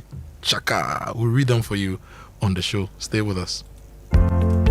Why settle for less? Study at a top 1% university worldwide right here in Ghana. Lancaster University Ghana is the only British branch campus in sub-Saharan Africa, offering a highly accredited UK degree in business, law, computer science, politics, and more. Same global standard, same prestigious degree, right at your doorstep. Applications are open. Visit lancaster.edu.gh. Lancaster University Ghana, a global degree at your doorstep. Palladium Residences in Achimota isn't just an address, it's the home you've truly earned. Secure your place with just a 10% deposit and choose from beautifully designed modern apartments or spacious townhouses built for everyday comfort. This is more than a building. It's a vibrant curated community with a clubhouse, state-of-the-art gym and an on-site hotel, all at ABC Junction, minutes from Achimota Mall. Enjoy city energy whilst retreating to your private sanctuary. Call now to reserve your unit and benefit from limited launch incentives, including priority unit selection. Don't miss the chance to pick the best homes. Book your private site visit today. Call 050-9823-424. Palladium Residences. Live smart, invest better. Upgrade your print game with Konica Minolta, proudly powered by SkySat Technologies. From all-in-one machines that print, scan, and copy to professional systems and heavy-duty production machines, we deliver unmatched performance. Right now, SkySat has an unbeatable offer. 1 entire year of free servicing on all Konica Minolta machines. That's 12 months of expert maintenance for new and existing customers. Visit our new VIP print center at Pegasus Place, Airport Residential Area for a live demonstration. Call us on 050-164-5180 or 0302-798-829. Again, it's 050-164-5180 or 0302-798-829. SkySat Technologies. Performance that delivers every time.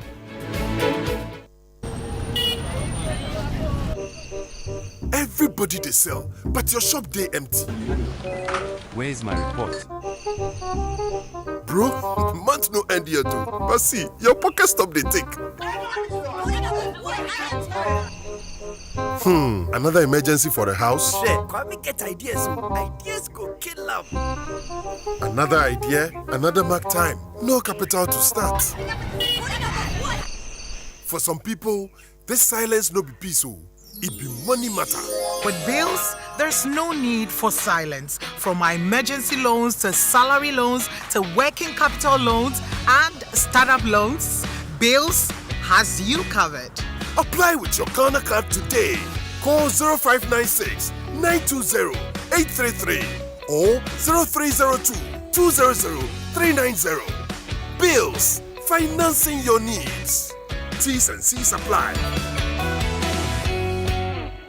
When I wake up in the morning, I brush my teeth with Kale Charcoal toothpaste. This gives me confidence all day. Anytime you meet Amma, don't be surprised I smile showing my beautiful white teeth because I don't have cavity thanks to Kale Charcoal toothpaste for its natural charcoal properties. In fact, we are like twins. I can't go without my Kale Charcoal toothpaste. That be why I dey use Kale Charcoal toothpaste morning and night when I dey go bed safe. It dey make my teeth white when it dey comot every scent from my mouth inside. My confidence level they go up, so I they show my 32 teeth all.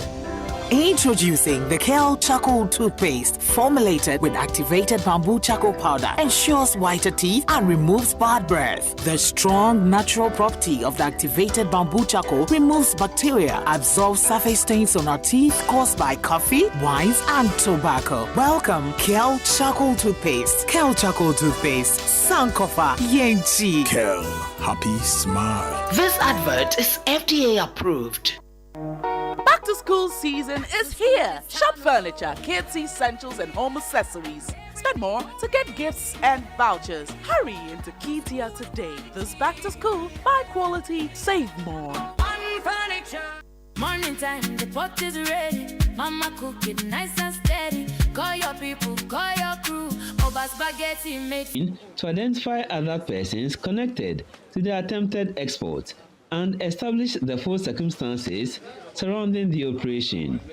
Kwame Yankes reports for Joy News.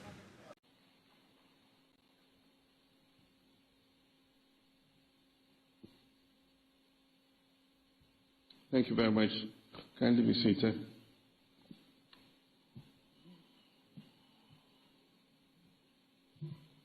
Excellency, the Vice President of the Republic of Ghana, Professor Jane Nana Opoku-Anjibai, senior government officials, members of the Council of State, members of Parliament, members of political parties, members of the judiciary, traditional authorities, members of the clergy, Muslim clerics and religious leaders, families of our 8 gallant departed comrades, members of the diplomatic corps, the Chief of Defense Staff, Inspector General, and heads of security services, distinguished invited guests, ladies and gentlemen. Today is one of those days when a nation deliberately slows its pace, not because history demands it, but because memory does. Exactly 1 year ago, almost to the hour, on the morning of 6th August 2025, Ghana awoke to news that none of us would have wished to hear. In a single tragic moment, 8 precious lives were cut short in a helicopter accident while in service of our nation. Some tragedies unfold quietly within families and communities. Then some tragedies touch the conscience of an entire nation. And this was one such tragedy. The silence that followed that announcement was unlike any other. It was a silence that was filled with disbelief, grief, and countless unanswered questions. It's just like yesterday. And all of us... And Sydney, very much Sydney. Ghana Money, Africa Money, released in 2007. It's coming up to 9. You're still on the Super Morning Show. Kwaku is here. And it's time for us to continue that big conversation. But on the Ashesi Road, this message says, I believe the Kuwaiti fund came. Let the Roads and Highways or Finance Minister say it didn't come. And I'm looking for a picture of the project notice board, which clearly stated that the funding was coming from Kuwait. Well, if you can't find it, that notice board is still a story on the Ministry of Roads and Highways website. They published it and they said the fund was coming from Kuwaiti fund. And so that's just a thing. A lot of people are reacting to it. So look, there are some improvements. Foreign Affairs Ministry, that is Passport Office, Electoral Commission, some improvements, Lands Commission improvements, local assemblies improvements. Police try to improve, but they improve in all way. They start go back from 61 to 50 something to 54, and the judges, prosecutors, the courts, they are also in the index. And look, if you read the 117-page document by the Ghana Statistical Service, they spent time to do this work and really look deep. There are about 25 members of their staff and other contributors who worked on this. And this morning, I want to say Aiko to them. The Statistical Service is proving that state agencies can work. Consistently, they are publishing reports, statistics, they are giving advice, they are giving policy recommendations. Statistical Service, if you work there this morning, be proud of yourself, of this great job you've done and all the work you are doing in the building industry, inflation, whatever. You are doing a good job, and we are proud of you for doing this to enable us have a conversation based on data, not hearsay. And we are going to read your messages shortly here on the show. But Kwaku, you have some good news from the Absa Bank? Yes, they are going green, and they're telling you that going green is not just about saving the planet. It can save you real money. Install solar panels and cut down your power cost to get an electric vehicle and reduce what you spend getting around. Switch to energy efficient equipment and lower the cost of running your home or business. And the best part, Absa Bank can help you finance all of that. The Absa Bank Green Finance Loan gives you what you need to make it happen. Walk into any Absa Bank branch today and ask about the Absa Green Finance Loan today and say yes to a greener tomorrow. Terms and conditions apply. Absa Bank reminds you to shine your eye to avoid being scammed. Your story matters. And the Absa Auto Fair is also coming up. It's happening on Saturday 22nd to Sunday 23rd of August at the Good Park at Accra Mall, 10 a.m. to 10 p.m. It's the biggest auto event of the year. So bring a friend, bring the family, come and explore the vehicles, enjoy test drives, insurance, and affordable finance options from Absa Bank while you pimp your rides with new accessories. If you're looking to showcase your business, you can sign up. You can call the numbers 054136 1237, 054136 1237 to book an exhibition space. You can send a WhatsApp to the number as well. Now, the Absa Auto Fair is brought to you by Absa in partnership with Hollard Insurance and City FM. For 13 years, Asante Travels has created unforgettable journeys and lifelong memories for thousands of travelers around the world. This August, it's your turn. Experience the excitement of Dubai, Abu Dhabi, Malaysia, Bali, Singapore, Thailand, Nairobi, and Zanzibar with our exciting 13th anniversary tour packages. Book today by calling 059-550-0817 or 053-100-8550 or visit AdanceTravels.com. Adance Travels at 13. Feel the joy. Indeed, feel the joy. And if you want your vehicle to be happy and also feel the joy, you need to go to Star Oil, Ghana's largest oil marketing company. They have over 240 stations nationwide, and they are giving you high quality fuel, great service, and real value for money. This is why many Ghanaians are switching to Star Oil. With a Star card, you can enjoy safe cashless fueling and easy expense tracking wherever you go. Choose Star Oil for your quality and affordable fuels. Yes, your phone keeps you connected. It helps you capture special moments and supports the way you work, create, and live. This season, CompuGhana brings you Mobile Prime Week, the biggest mobile phones festival, featuring top brands and the best prices. It's happening from the 27th of July to the 9th of August. Enjoy exciting discounts on phones from Samsung, Tecno, Infinix, Itel, Vivo, Xiaomi, Huawei, Hotwave, and Doogee, and receive amazing gifts. Whether you need the phone for work, photography, entertainment, gaming, or everyday use, CompuGhana has the right choice for you. Visit any CompuGhana showroom or shop online at CompuGhana.com. 0302-752-020 or WhatsApp 0243-143-143 for more information. Mobile Prime Week at CompuGhana is the biggest mobile phones festival. Top brands, best prices. More brands, more choices, and more reward. CompuGhana, passion for technology. And if you are planning for the future, make those decisions, the big decisions today, and partner with EDC to build wealth and retire comfortably. One clear sign of financial growth is when your money starts working for you through steady returns and long-term wealth creation. With EDC, you get professional fund management, flexible investment options, and the potential for higher returns than ordinary savings and financial security for retirement and future goals. Your financial independence is possible with EDC. Sign up today.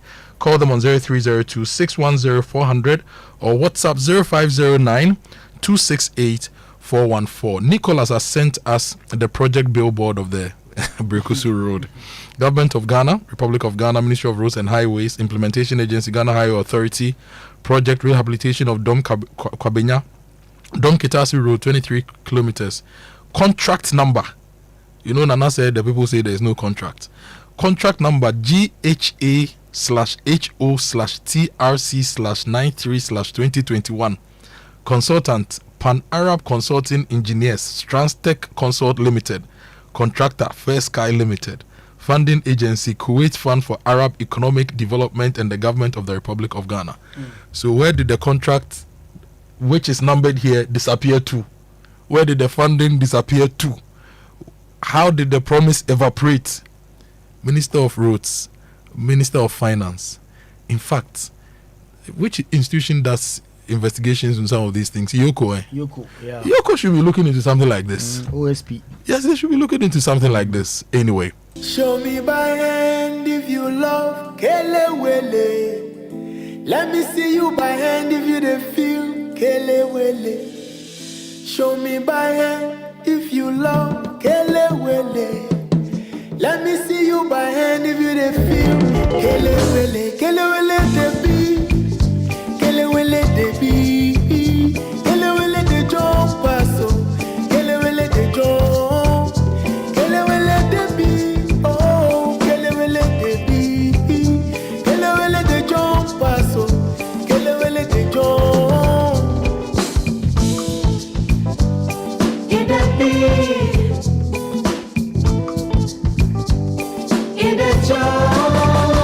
Yes, if Jollof no day, party no day, Kelewele to the B.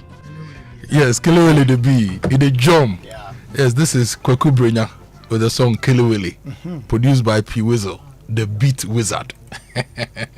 Kwaku, it's 9:06. Let's read some of the messages we have. Yes, Kojo says, okay, this is actually addressing you. Kojo, I'm shocked the GSS survey did not mention customs. Come to Tema Port and you'll be amazed by the quantum of bribery going on there. Custom officials are bleeding Ghana dry. That is Kofi in Tema. There is Gapoha officials. So it's in the thing. And they are 25%. Yeah. And it increased to 26% in wave 3. So 25% in 2024, 28% in wave 2, and dropped to 26% in wave 3. Brilliant. This one says, good morning, Kojo. My name is Jerry Lawrence Hoode from UUW. When it comes to daily collection of money, which is extortion from the citizens, it is the Ghana Police Service first before others follow. I paid for services that I needed, and then the police did not mind me. But mind you, if you don't pay, you'll be left unattended to until you comply. Kojo, it's not because the salaries are not enough, but it's a matter of moral deprecation and non-observance of our values. Thank you for sending us that one. This one says, Kojo, from my experience, corruption is unfortunately very real. At my previous company, when we were opening a satellite branch in Tema, we faced significant delays from TDC and TMA during the permit process. Even though we wanted to follow the proper procedures, the processes became extremely frustrating. But the moment you grease something, then the thing is going very well. Then this one says, Kojo, I've had to pay a bribe before. The police demanded 100 CDs before a police report was drafted for me. This was in 2019. I can never forget because of the time 100 CD was my last money. I just won't forget that experience from SOA in Oyarefa, Tayman. And then we are a group of authors who wrote science textbooks for a publisher. The publisher bid the contracts and won government contracts for the books to be distributed in public schools. But the reviewers placed the demand first. They must be part of the authors and share equally the 10% royalties. So their names are on the textbooks. Meanwhile, they've not contributed to the writing. They take 5% royalty, and the real authors also take 5%. This was in 2022. So yeah, those are some of the messages. I'm surprised though that some institutions are not in the list, and I'm very afraid for some reason to mention the names of those institutions. For example, why are some of the ministries not in the list? Because if you are going to get a contract from some of the ministries, maybe you see the survey. Or is it all the ministries? You see the survey. In fact, it has also been reported that even people who have to meet legislators sometimes for legislation and work to be done in parliament, it is not like a bribe, but you have to plan for something. Facilitation. You should plan for something to go to something. To facilitate. And you won't get a receipt on that. So what do you describe that one? Is it You see, the subject, I think part of the reason why maybe we are not seeing ministries, parliament, and other things, you know, they talk to ordinary Ghanaians about their access to some of these places and what we don't deal with parliament much. Contractor is not going to talk to Ghana Statistical Service. He leaves his contract, he's put, at the end of the day, whatever he gives you, he put back on the contract and then takes the thing back. Somebody sends a message, the MTTD people, they will never give you change if you give them higher denomination. If they ask for 50 and unfortunately you have 100 and you give it to them, nah, shit. Change. Anyway, it's 9:09. We want to talk to some of the institutions we've mentioned so far. We've mentioned the police, public hospitals, teachers, public banks and financial institutions. They are also collecting. They are there. MMDA, DVLA and all those things. And then there is the chat about those who moved and where they moved to. And these 5 institutions, whilst we name and shame for those who are retrogressing, if that's a good expression to use, those who are also making progress need to be highlighted. Passport's office from 32.5 to 11.1, the biggest single improvement in the table. Lands Commission 30.8 to 6.9. They are also doing well. They are falling hard for 2 waves running. Food and Drugs Authority from 21% in 2024 to 7.0. MMD is from 19.9 to 3.4, and the Electoral Commission 1.3%. We want to talk to some of these institutions to ask how, some of the leaders of some of these institutions to ask how they are dealing with the begging, the extortion, the bribery, the corruption in their systems. And we will also read more of your messages. In fact, there's a message here from a listener in Tema, and this message is a bit scary. The message says, "Good morning, Kojo. You want to know why some of the police officers are taking money and they are featuring in number 1? Due to poor releases in government subventions leading to unavailability of funds. Some of them pay for their own uniforms when they are worn out. And some of them who ride bikes sometimes have to pay for maintenance of their bikes. So go underground and investigate and you'll hear shocking things. A higher kwang. But you need to go deeper into this." So this is a message from a listener here on the show. We'll go for a quick break here. When we return, we will try to talk to some of the leadership of some of the institutions here on the show and read a lot more of your messages. The WhatsApp line is 055 1111 997. Can remember that moment and exactly what we were doing. It was the silence of parents who had lost their children, spouses who had lost lifelong partners, children who would never again hear the reassuring voices of their fathers, colleagues who had lost trusted friends and comrades, and a nation that was left struggling to comprehend such a painful loss. Today, a year later, we gather not to relive that pain, but to give it meaning. We gather because remembrance is an obligation for every grateful nation. A country that forgets those who served it slowly forgets the values on which it is built. Memory, therefore, is not simply about looking backwards. It's an act of national character and value. It affirms that sacrifices matter and that service is honored and that lives dedicated to the nation will never disappear into the shadows of history.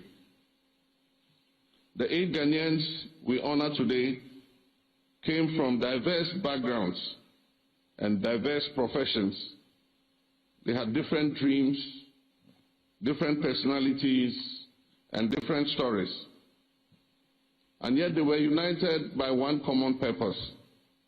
They answered the call to serve God and country. None of them boarded that helicopter expecting that it will be their final journey. Like countless public servants every day, they set out to perform their duties. They left behind unfinished conversations, appointments they expected to keep, families they expected to return to, and dreams they believed they still had time to fulfill. That is perhaps the greatest lesson this anniversary teaches us. That life is fragile, that service is sacred, and tomorrow can never be guaranteed. As president, I've often reflected on the enormous sacrifices made by the men and women who dedicate their lives to public service. Much of their work goes unnoticed. They travel long distances. They spend countless hours away from their families. They endure difficult conditions. They make decisions under pressure.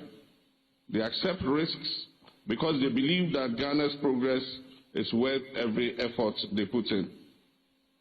And too often, we celebrate such service only after tragedy strikes.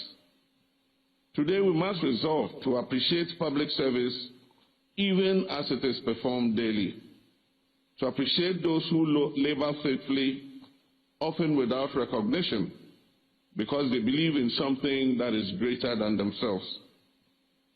To the bereaved families, permit me once again to convey the deepest condolences of the government and people of Ghana. I know that no speech can erase your pain. No anniversaries can fill that empty seat at your dining table.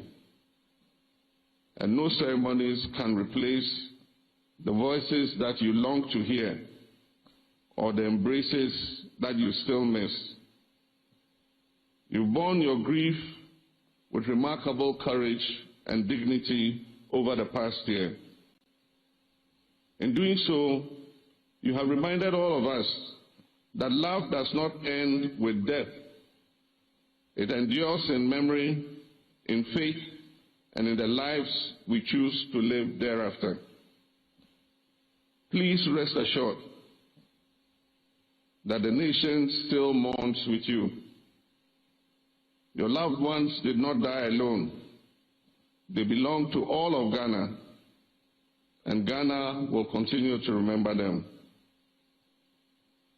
Ladies and gentlemen, every nation has moments that test not only its institutions, but also its humanity. The measure of a people is not whether tragedy will visit. Is in the list. If rent control is not in the list, then we have to redo the statistics.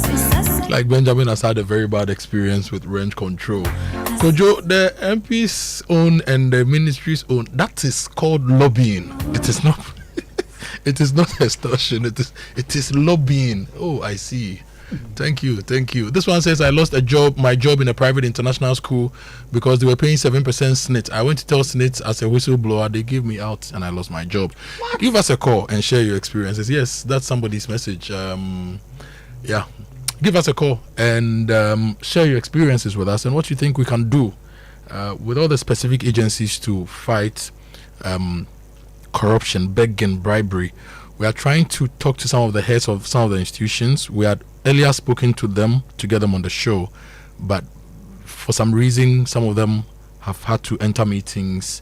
But this is not a conversation we are ending today. We'll be talking to all of them to see why their men and women are begging, extorting, engaged in bribery, and what they can do to fix it. But you can call us now, 0302 216 541, 0302 216 541, 05511 11997, 05511 997. We'll be happy to hear from you this morning. Kojo and Kwaku, those ladies who usher you onto the plane at the airport, they always keep asking me for money. For service, government institutions like Lands Commission should have minimal contact and transact through emails and online portals. The psychological extortion is too much and they can delay you forever. They should have strict service level agreements and they should do better. That's a message from a listener.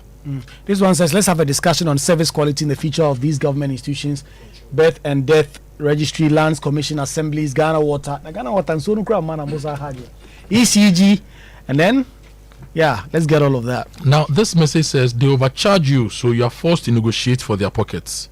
And the person sends a request from EPA on a service charge, and he said, when we asked for the basis, we were absurdly asked to write officially to request for the basis for the amount we were asked to pay. They intentionally make their online portal dysfunctional, so everything becomes manual and senseless. And so that's a message we have from a listener. This one says, good morning, Joy FM. We want you to investigate something happening with teachers' payroll. Okay, that message just left the pop up. But they say there's a lot of things happening with the teachers' payroll, and they need something to happen. Okay, I've just gotten that message. He says, we are appealing to your respected media house to investigate a worrying payroll issue affecting some teachers. A couple of teachers were successfully validated and upgraded and were due for upgrading arrears. However, when it is time to receive their salaries, now there's challenges. And now we know that if you go and you don't go and grease some palms, you're not going to get it. So this is a message that we're going to follow up. He's mentioned controller, GES, Ministry of Finance. There's a controller. If your salary is in arrears and you go there for someone to help you. Okay, we have Rookie on the line. Let me go to the line and talk to Rookie. Good morning. Good morning, Kojo and Kwaku. Rookie, you're live on the show. Please go ahead. I remember early this year, I was in need of an urgent SIM. And I went to the office at Hacho. I was directed to the top to see the one to attend to me. After that, the person asked me to go and see the security. And can you imagine what the security said? Tell me. That I need to pay 2,000 cedis before I can get the agency. A SIM card? Yes. Because I refused to pay to this date, I never received it. But have you reported to the company using any of the official channels? I haven't reported it. Because, some of these people do their own thing. Once you report to the company will always find a way to fix it for you. Kojo, usually, I won't say that's the case, but mostly when you report, it's going to drag. By the time you get resolution to it, you're even exhausted. I just have to give up on it. So you've given up on it, your business will not run, the company also loses you as a customer. Wow. I mean, look at that. This is a private organization that's supposed to get money. Rookie, will you try again to see if this time it will work and give us some feedback on it? I'll give it a try. Again and I'll update you. Okay, thank you so much, Rookie, for calling the show this morning. So he goes to see the boss. The boss says, go and see the security man. Security man as a conduit. But some of the security men too, they are doing business. They know all the corners of the businesses and they know who to talk to, who not to talk to, how much you have to pay. The security men are really, really, really, really doing business. And so you can also call us 0302-216-541 055-11-11997. This message said, Kojo, I've had to pay a bribe before. Yes, the policeman demanded 100 Ghana cedis before a police report was drafted for me. This was in 2019. I can never forget because at the time, 100 Ghana cedis was my last money. I just won't forget that experience. So from Oyarifa, Teman. Chidiak, you are on the show. Go ahead. Good morning. Good morning, Chidiak. In fact, I'm surprised that we are still crying over these things. We are in the modern world. Camera is everywhere, body cam. We can introduce these simple things to kill these things. We are still crying. Another one, in churches, they must now preach that if you know your money is not a clean money, it's a corrupt money, don't put it in the box, in the collection box. They should preach these simple things. Then we see the outcome. I don't understand. An age of camera, body cam, and we are still crying. Crying of what? Introduce these things. Thank you. Thank you, Chidiak, for joining us. This one says, good morning, Kojo. I'm on my way to work, and just minutes ago, an MTTD officer, a lady at the Hacho, stopped near the MTN office, just stopped the trotro I'm on board for Coco Sika from the driver. I don't know which checks she's conducting, but she seems to be stopping most of the trotros and asking for Coco Sika. Ni in Botiano. Ni, good morning. Ni, good morning. I can hear you, but your line is choppy. If you can position yourself well and get us a clearer line. Ni, can you hear me now? It's perfect. Go ahead. Okay, so just last month, my electric meter was stolen. So I needed a police report from SCC police station. I went there. The officer in charge at the desk did the report. He signaled me to come to him, and all he said is, prepare and come for your report. So I was like, prepare how? He said, you have to pay. I said, you pay for a police report? He said, yes. How much? He said, what you can give me? I said, no. When it is prescribed for somebody to pay something, then there should be a specific amount that I should pay. So please tell me so that I pay. He said, it's what you would give us. I said, no. Eventually, I didn't pay. I took the report. But those after me paid. And that is bad. Wow. But after not paying, did you get your report? Yes, I took the report. Oh, a champion. But you see, sometimes you don't know what will happen that you might go back there. So that is what forces most of us to just give them what you have to give them. Because who knows, tomorrow the meter will be stolen again and I'll go there again. Wow. Ni from Botiano, thank you for joining us this morning. This message is from Eni. He says, hi Kojo and Kwaku. I once gave my bread and leftover BS from a party to the police checkpoint because I didn't have cash on me and they asked for cash. Everybody is talking about police. Claude, good morning. Good morning, Kojo. You're on the show. Go ahead. I'm good. Yes. Bribery is a two-way thing, especially with the MCTD. Now, there are simple things we need to have. Your license, your insurance, triangle, those basic things, and make sure that your car is in a good condition. So when they stop you based on those things and you don't have them, what do we expect them to do? So I think, and it's cheaper if you get the things, how much is a triangle? How much is it to go and renew your driver's license roadworthy? And people don't do that. And the police stop them and they want to cut corners. Even though we know some of the police are genuinely corrupt, but I think it's a two-way thing. We need to make sure we comply with regulations and laws. Thank you very much. Thank you for your call this morning. Gentleman, but, see, if a policeman sees you and they want to frustrate you, the kind of things they can ask, they can always find something. And of course, if someone does not have a driver's license, take the person to the police station and then book them for the next call date for the person to appear. Sometimes, what really is the process for? Yes. If I'm driving and for some reason my license is expired or I don't have it, what is the process the police should go through? Yeah, the law says the police should be able to publish these things. The law if says there are any payments at the police stations, there should be a displayed Momo number, an official Momo number with instructions: pay only to this number, take your receipt. In fact, if you go to the police station or the police arrest you, you say you don't have your license, you can tell them, my license is there, it's in the house. They take you to the police, they issue a receipt, you can always bring it back within a certain reasonable period. If you don't have it, they can process you for court, but the officer will be demanding. Since you don't have, you have to. Wow. This message says, good morning, Joy team. I want to bring this development to your attention. The Sakumono Lagoon is being filled by a developer after the flooding. Kindly send your team there on weekends and you see them busy sending trucks there to fill up the lagoon. Thank you. Can you please share the exact location so that we can go and verify and report on this? But thank you for sending this message through. Now, this message is from Samuel in Agunas Radio. He says, Kojo and Kwaku, what does the 5 weeks import cover mean? We read a story on the fuel stock. We will explain that to him after we speak with Joseph in Kanda. Joseph, good morning. Yeah, good morning, sir. You're live on the show. Please go ahead. Good.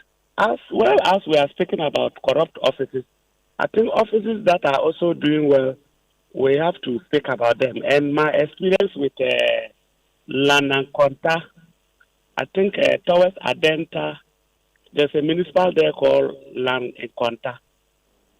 Very good. I went there 2015 to process my land permit. They did it without asking a penny, and there was no delay because of anything. And this year I went for renewal. They are still authentic. So we have to also praise institutions that are doing well. So I'm talking of Madina, Lanankwanta Municipal Assembly. The staff there need to be congratulated for the good work they are doing. Thank you, Joseph. Let's talk to Brahima in Ajin Kotoku. Brahima, good morning. Good morning. You're live on the show. Yeah, thank you. Ima, yes, we can hear you. Please go ahead with your submission.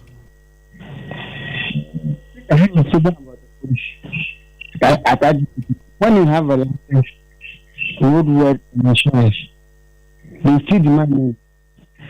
And the worst thing is, I will hold it very bad. We are still paying roadwork. I still demand money. If not the money, they will see me. They are giving you see why the police have been stopping you. Your line is not clear, so you have to pay so that your line is cleared. Ima, we can't hear you well. Position yourself and speak straight into the mic for me. Ima, are you there? Yes, sir. It's better now, so keep the phone at this position and speak. My problem is, I have a license, but police will stop you the way I want to say. Ima, your line is not clear, but I think I got what Ima is saying, that sometimes you would have your license, you'd have your insurance, but some of the people will still find a way to collect money from you, and that for him is a big problem. It's 9:31 a.m. This is still the Super Morning Show. Now, Samuel in Agona Stradro, you asked what the 5 weeks import cover means. It means that if something happens globally and we cannot bring petroleum products into the country, we have enough. That is what he didn't really say. He says we have stock to last us 5 weeks. So we have enough stocks to last for 5 weeks, to meet our needs for 5 weeks. That's what he said. So on the petroleum products thing, the NPA says if anything happens, we shouldn't worry. We have enough products to last for 5 weeks, and we hope that within that 5 weeks we would have established a new line of supply to get us products in the country. I'm going for a quick break. When I come back, there's an interesting conversation on the digital space. You know, we're talking about corruption, bribery, extortion.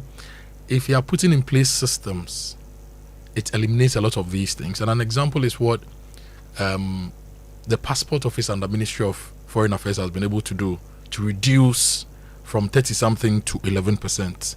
So we have a conversation on the digital space coming up shortly here on the show, on the Super Morning Show. Please stay with us. Something exciting. Tragedy visits every nation. But when tragedy strikes, the mark of a great nation is how we emerge from that sorrow with greater compassion, greater wisdom, and a stronger commitment to one another. Over the past year, I've witnessed countless acts of kindness from ordinary Ghanaians. I've seen people who had never met any of the 8 departed, and nevertheless, they offered prayers, encouragement, and support to the bereaved families. I've seen religious communities, traditional authorities, members of the security services, and citizens from every corner of our country standing together with these families in solidarity. Those moments remind us that beyond our politics, beyond our ethnic differences, beyond our religious beliefs, remain one people united by our common humanity.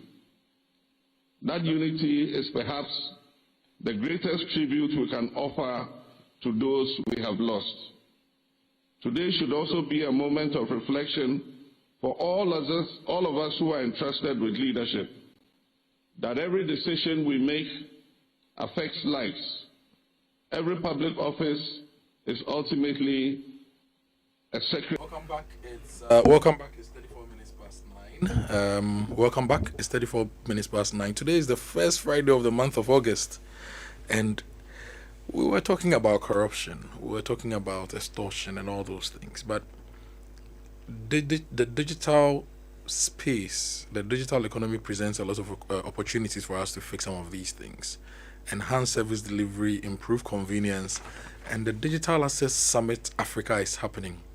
And I have two big men with me in the studio to help us understand what the summit is about and how we can all participate in the summit. Mr. Solomon Agbemenya, yes. Is the CEO of Port Solution. He's a speaker at the Digital Access Summit 2026. And Mr. Eben Ghani is the CEO of WeWire. Yes. He's also a partner and speaker at the Digital Access Summit 2026. Gentlemen, good morning and welcome to the show. Good morning to you and then to your listeners as well. Your summit has established itself as one of the continent's leading platforms. We've been having dialogues on digital finance and innovation. It's well established. Everybody's looking forward to it. Why is this year's summit particularly different, and why should anybody listening to us and people in the country, in Ghana and on the continent, be paying attention and be getting ready to come? Right. So I would say that what makes DASA 2026 particularly or significantly important is the timing. You would notice that across Africa, there's been conversations around digital assets and emerging financial technologies. Mm-hmm. And we've entered a period where governments, regulators, financial institutions, and businesses are making real decisions based on digital assets. Mm-hmm. And for us in Ghana particularly, the conversation now needs to move beyond what are digital assets to the question of how do we protect consumers, how do we regulate the space, how do we adopt innovation, and most importantly, how do we ensure that the investment comes through to genuinely bring value to our economy as a country. And for us in this year, DASA 2026 brings together the conversation that would invite policymakers, investors in one spot, business leaders, decision makers to be able to generally accept and know what the next steps are with the systems innovation that are being churned out for DASA. The reason why on September 16th and 17th we'll be at the Kempinski Hotel to make this conversation a much more wider one. And most importantly, gone are the days where when you speak the digital assets, you'd only speak to people who are within the crypto space or stablecoin space or blockchain space. Today, every business needs to be interested because it is a new frontier. It's the new future for finance. When we were talking about investment and policy, yesterday I read that one of the big tech companies is having problems in India because they are investing $18 billion in a data center, and the districts, some of the people are fighting back because of the water they will consume and environmental issues. It's like, Charlie, $18 billion. If one company wants to invest that in Ghana, it's going to transform our economy. Yeah. So it's a big deal. So Eben, you are with WeWire. You are partnering DASA this year. You've done a lot of things from Hack Hive 2.0 and all that. What's the thinking behind Hack Hive, and why is WeWire supporting DASA and partnering for the year? Okay, so I'll say we've been in this space for about 5 years, one of the pioneering businesses in terms of the virtual asset space in Ghana. And with DASA being a pioneer in the space in terms of the bringing ecosystem players together, regulators and policymakers all in one space, we thought it wise to partner again with them this year. Last year we partnered with them on a much smaller scale, but this year thought it wise to go bigger with them and showcase our hackathon participants. Last year we did our hackathon 1.0, which was more focused about bringing out talent. This year I want to take it to another level, not just showcase talent, but actually help people build real businesses out of the hackathon process. And we thought it was that DASA is a platform that gives young entrepreneurs or young businesses the avenue to come and show the world what they've built. So this year you are going to improve upon what you did last year. Yes, exactly. And so are we to look forward to more direct links between innovation, investment, market opportunities because you'll be enabling payment for a lot of the innovators. Yes, exactly. So this year we are not just showcasing them, but we're also going to fund them a bit to show what they can build. So, for example, the businesses will be integrating into our solution. We've built a tech stack infrastructure for them to be able to come and integrate.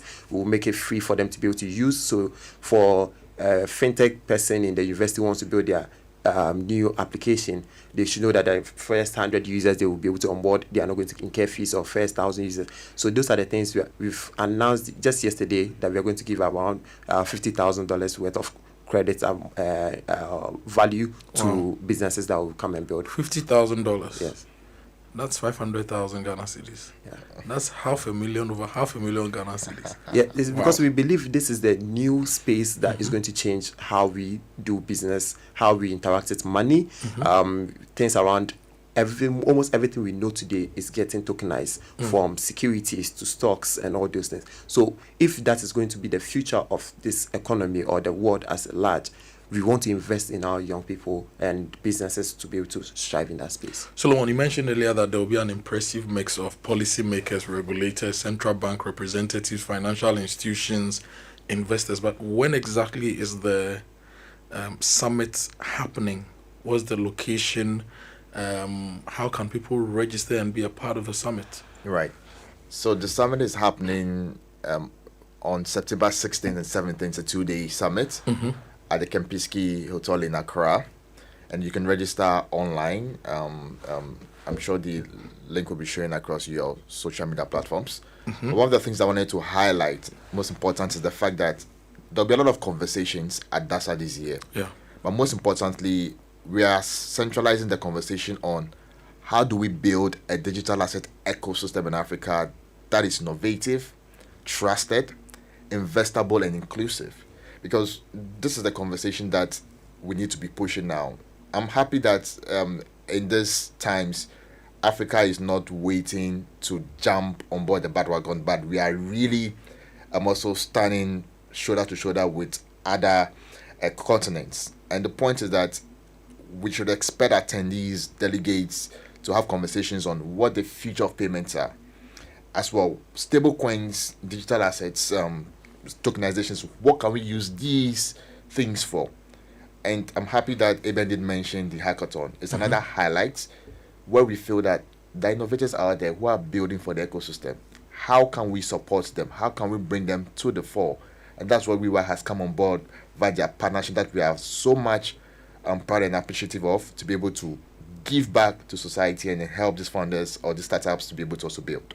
And finally, for both of you, for entrepreneurs and startups and policy leaders listening to us this morning, why should they make plans to come for DASA 2026? Eben, you can start. Okay. So I think last year, DASA did a good job by setting the pace. This year, taking it to a different level.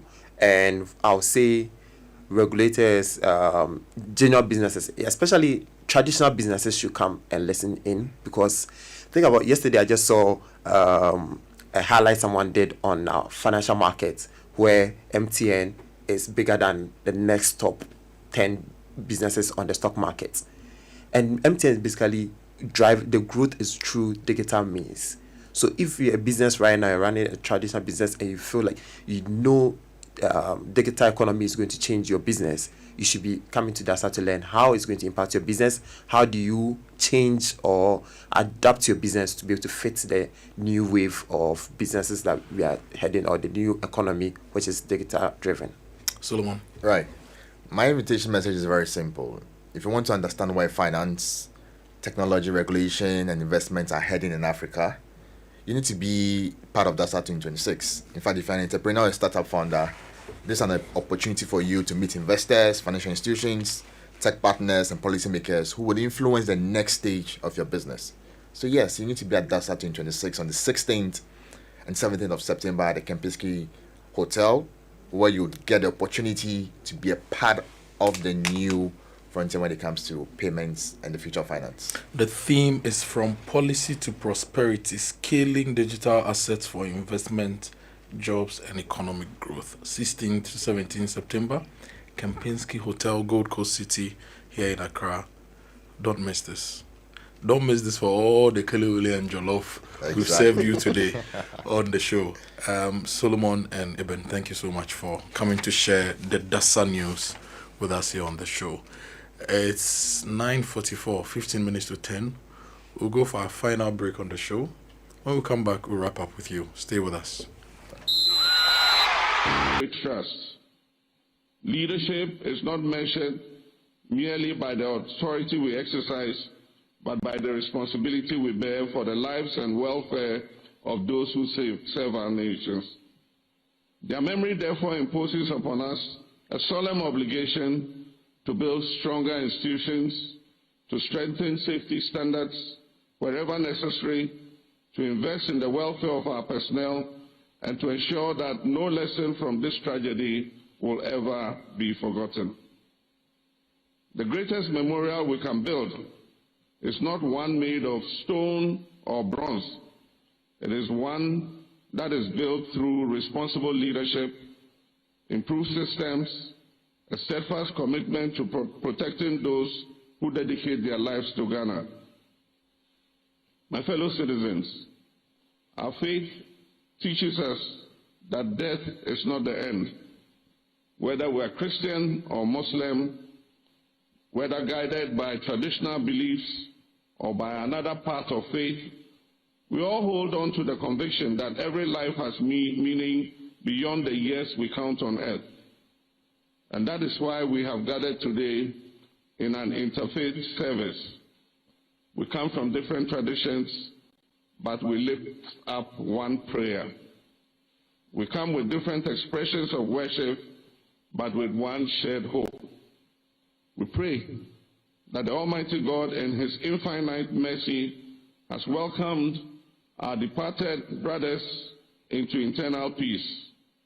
We pray that He continues to comfort every grieving family, and we pray for the wisdom to live lives that are worthy of the opportunities He has granted to us. As we leave this memorial service today, let us carry with us not only sadness, but also a sense of purpose. Let us honor the departed by serving our nation with greater integrity. Let us honor them by placing duty above self-interest. Let us honor them by treating one another with greater kindness. Let us honor them by building a Ghana where every citizen feels that their service matters and every sacrifice is remembered. 1 year has passed. The pain may have softened for some, but it remains raw for others. Our remembrance endures. The names of these 8 faithful servants will forever occupy a special place in the story of our nation. Not because of the manner in which they died, but because of the spirit with which they lived and served God and country. May their memory continue to inspire us. May their sacrifice strengthen our resolve to build a better nation. And may the Almighty God grant them eternal rest and perpetual light. May He comfort their families. May He bless all who continue to serve our republic. And may He continue to bless our beloved homeland Ghana. I thank you, and may God bless us all.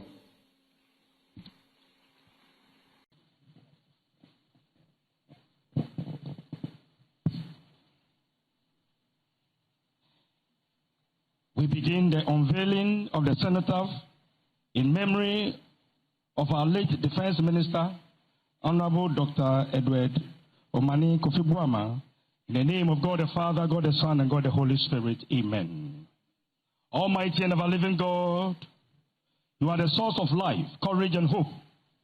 We gather before you today with gratitude and reverence as we unveil and bless this cenotaph in memory of our late Defense Minister, who died in the line of national duty. The cenotaph we unveil today is a sacred reminder of our courage, sacrifice, and faithful service. Gracious Father, May it inspire future generations to uphold the values of duty, loyalty, integrity, and selfless service. May it also strengthen our resolve to work for justice, peace, and national unity. Gracious Lord, we now ask you to bless this cenotaph erected in memory of our late Defense Minister, who served our nation with courage and fidelity. May all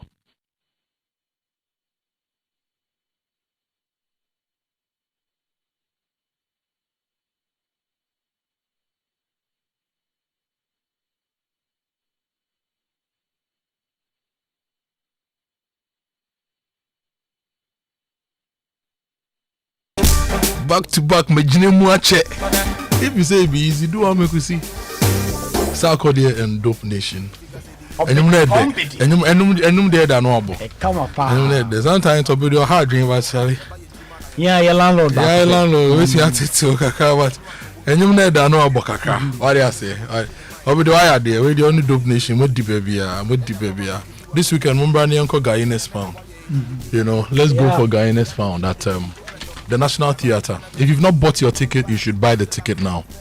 You can buy it online, 200 Ghana cedis only, imagebureaugh.com, or you dial *714 *46 hash. If you want more information, you call 055-131-3134. It's supported by Knee Plant Car Rentals, Graphic Communications Group, Joy FM, Hits FM, Joy Prime TV, and proudly brought to you by the Ghana Tourism Authority.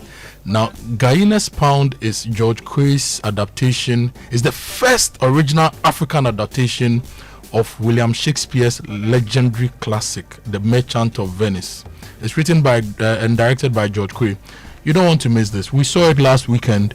We are going on Saturday and Sunday for more. So let's meet at the National Theatre for this. Let's meet at the National Theatre for this. Yes, let's talk about Infant Pim School. For 150 years, this school has been the bedrock of excellence, shaping leaders who redefine the world. As part of our historic 150th anniversary, the Infant Pim Old Boys Association invites you to honor the giants among us. It's time to celebrate the trailblazers, the innovators, and the dedicated educators who carry the Dream spirit. Nominate an exceptional old boy, an outstanding teacher, or an impactful partner across our academic and premier categories. One, the distinguished and emerging leadership from academia to arts, and a legendary Ezikanfo. Education and excellence, honoring our teachers and teaching staff. Pan-industry and mobile special awards, celebrating sports, science, and sustainability. Who inspires you? Whose legacy deserves to be etched in history? Don't let greatness go unnoticed. Submit your nominations today at www.awards.infansipim150.org. Infansipim 150. Dream Shekan Enuanum. And MTN is 30 years old, and they are bringing you the big moments. You know, sometimes big moments start with small things. It's a call to a loved one, a Momo transaction to support your family, a bundle to grow your business. But what if they could lead to something bigger than you ever imagined? Kwaku? Yes. 9 brand new Toyota Land Cruiser Prados. Aish! Over 10 million Ghana cedis in cash prizes.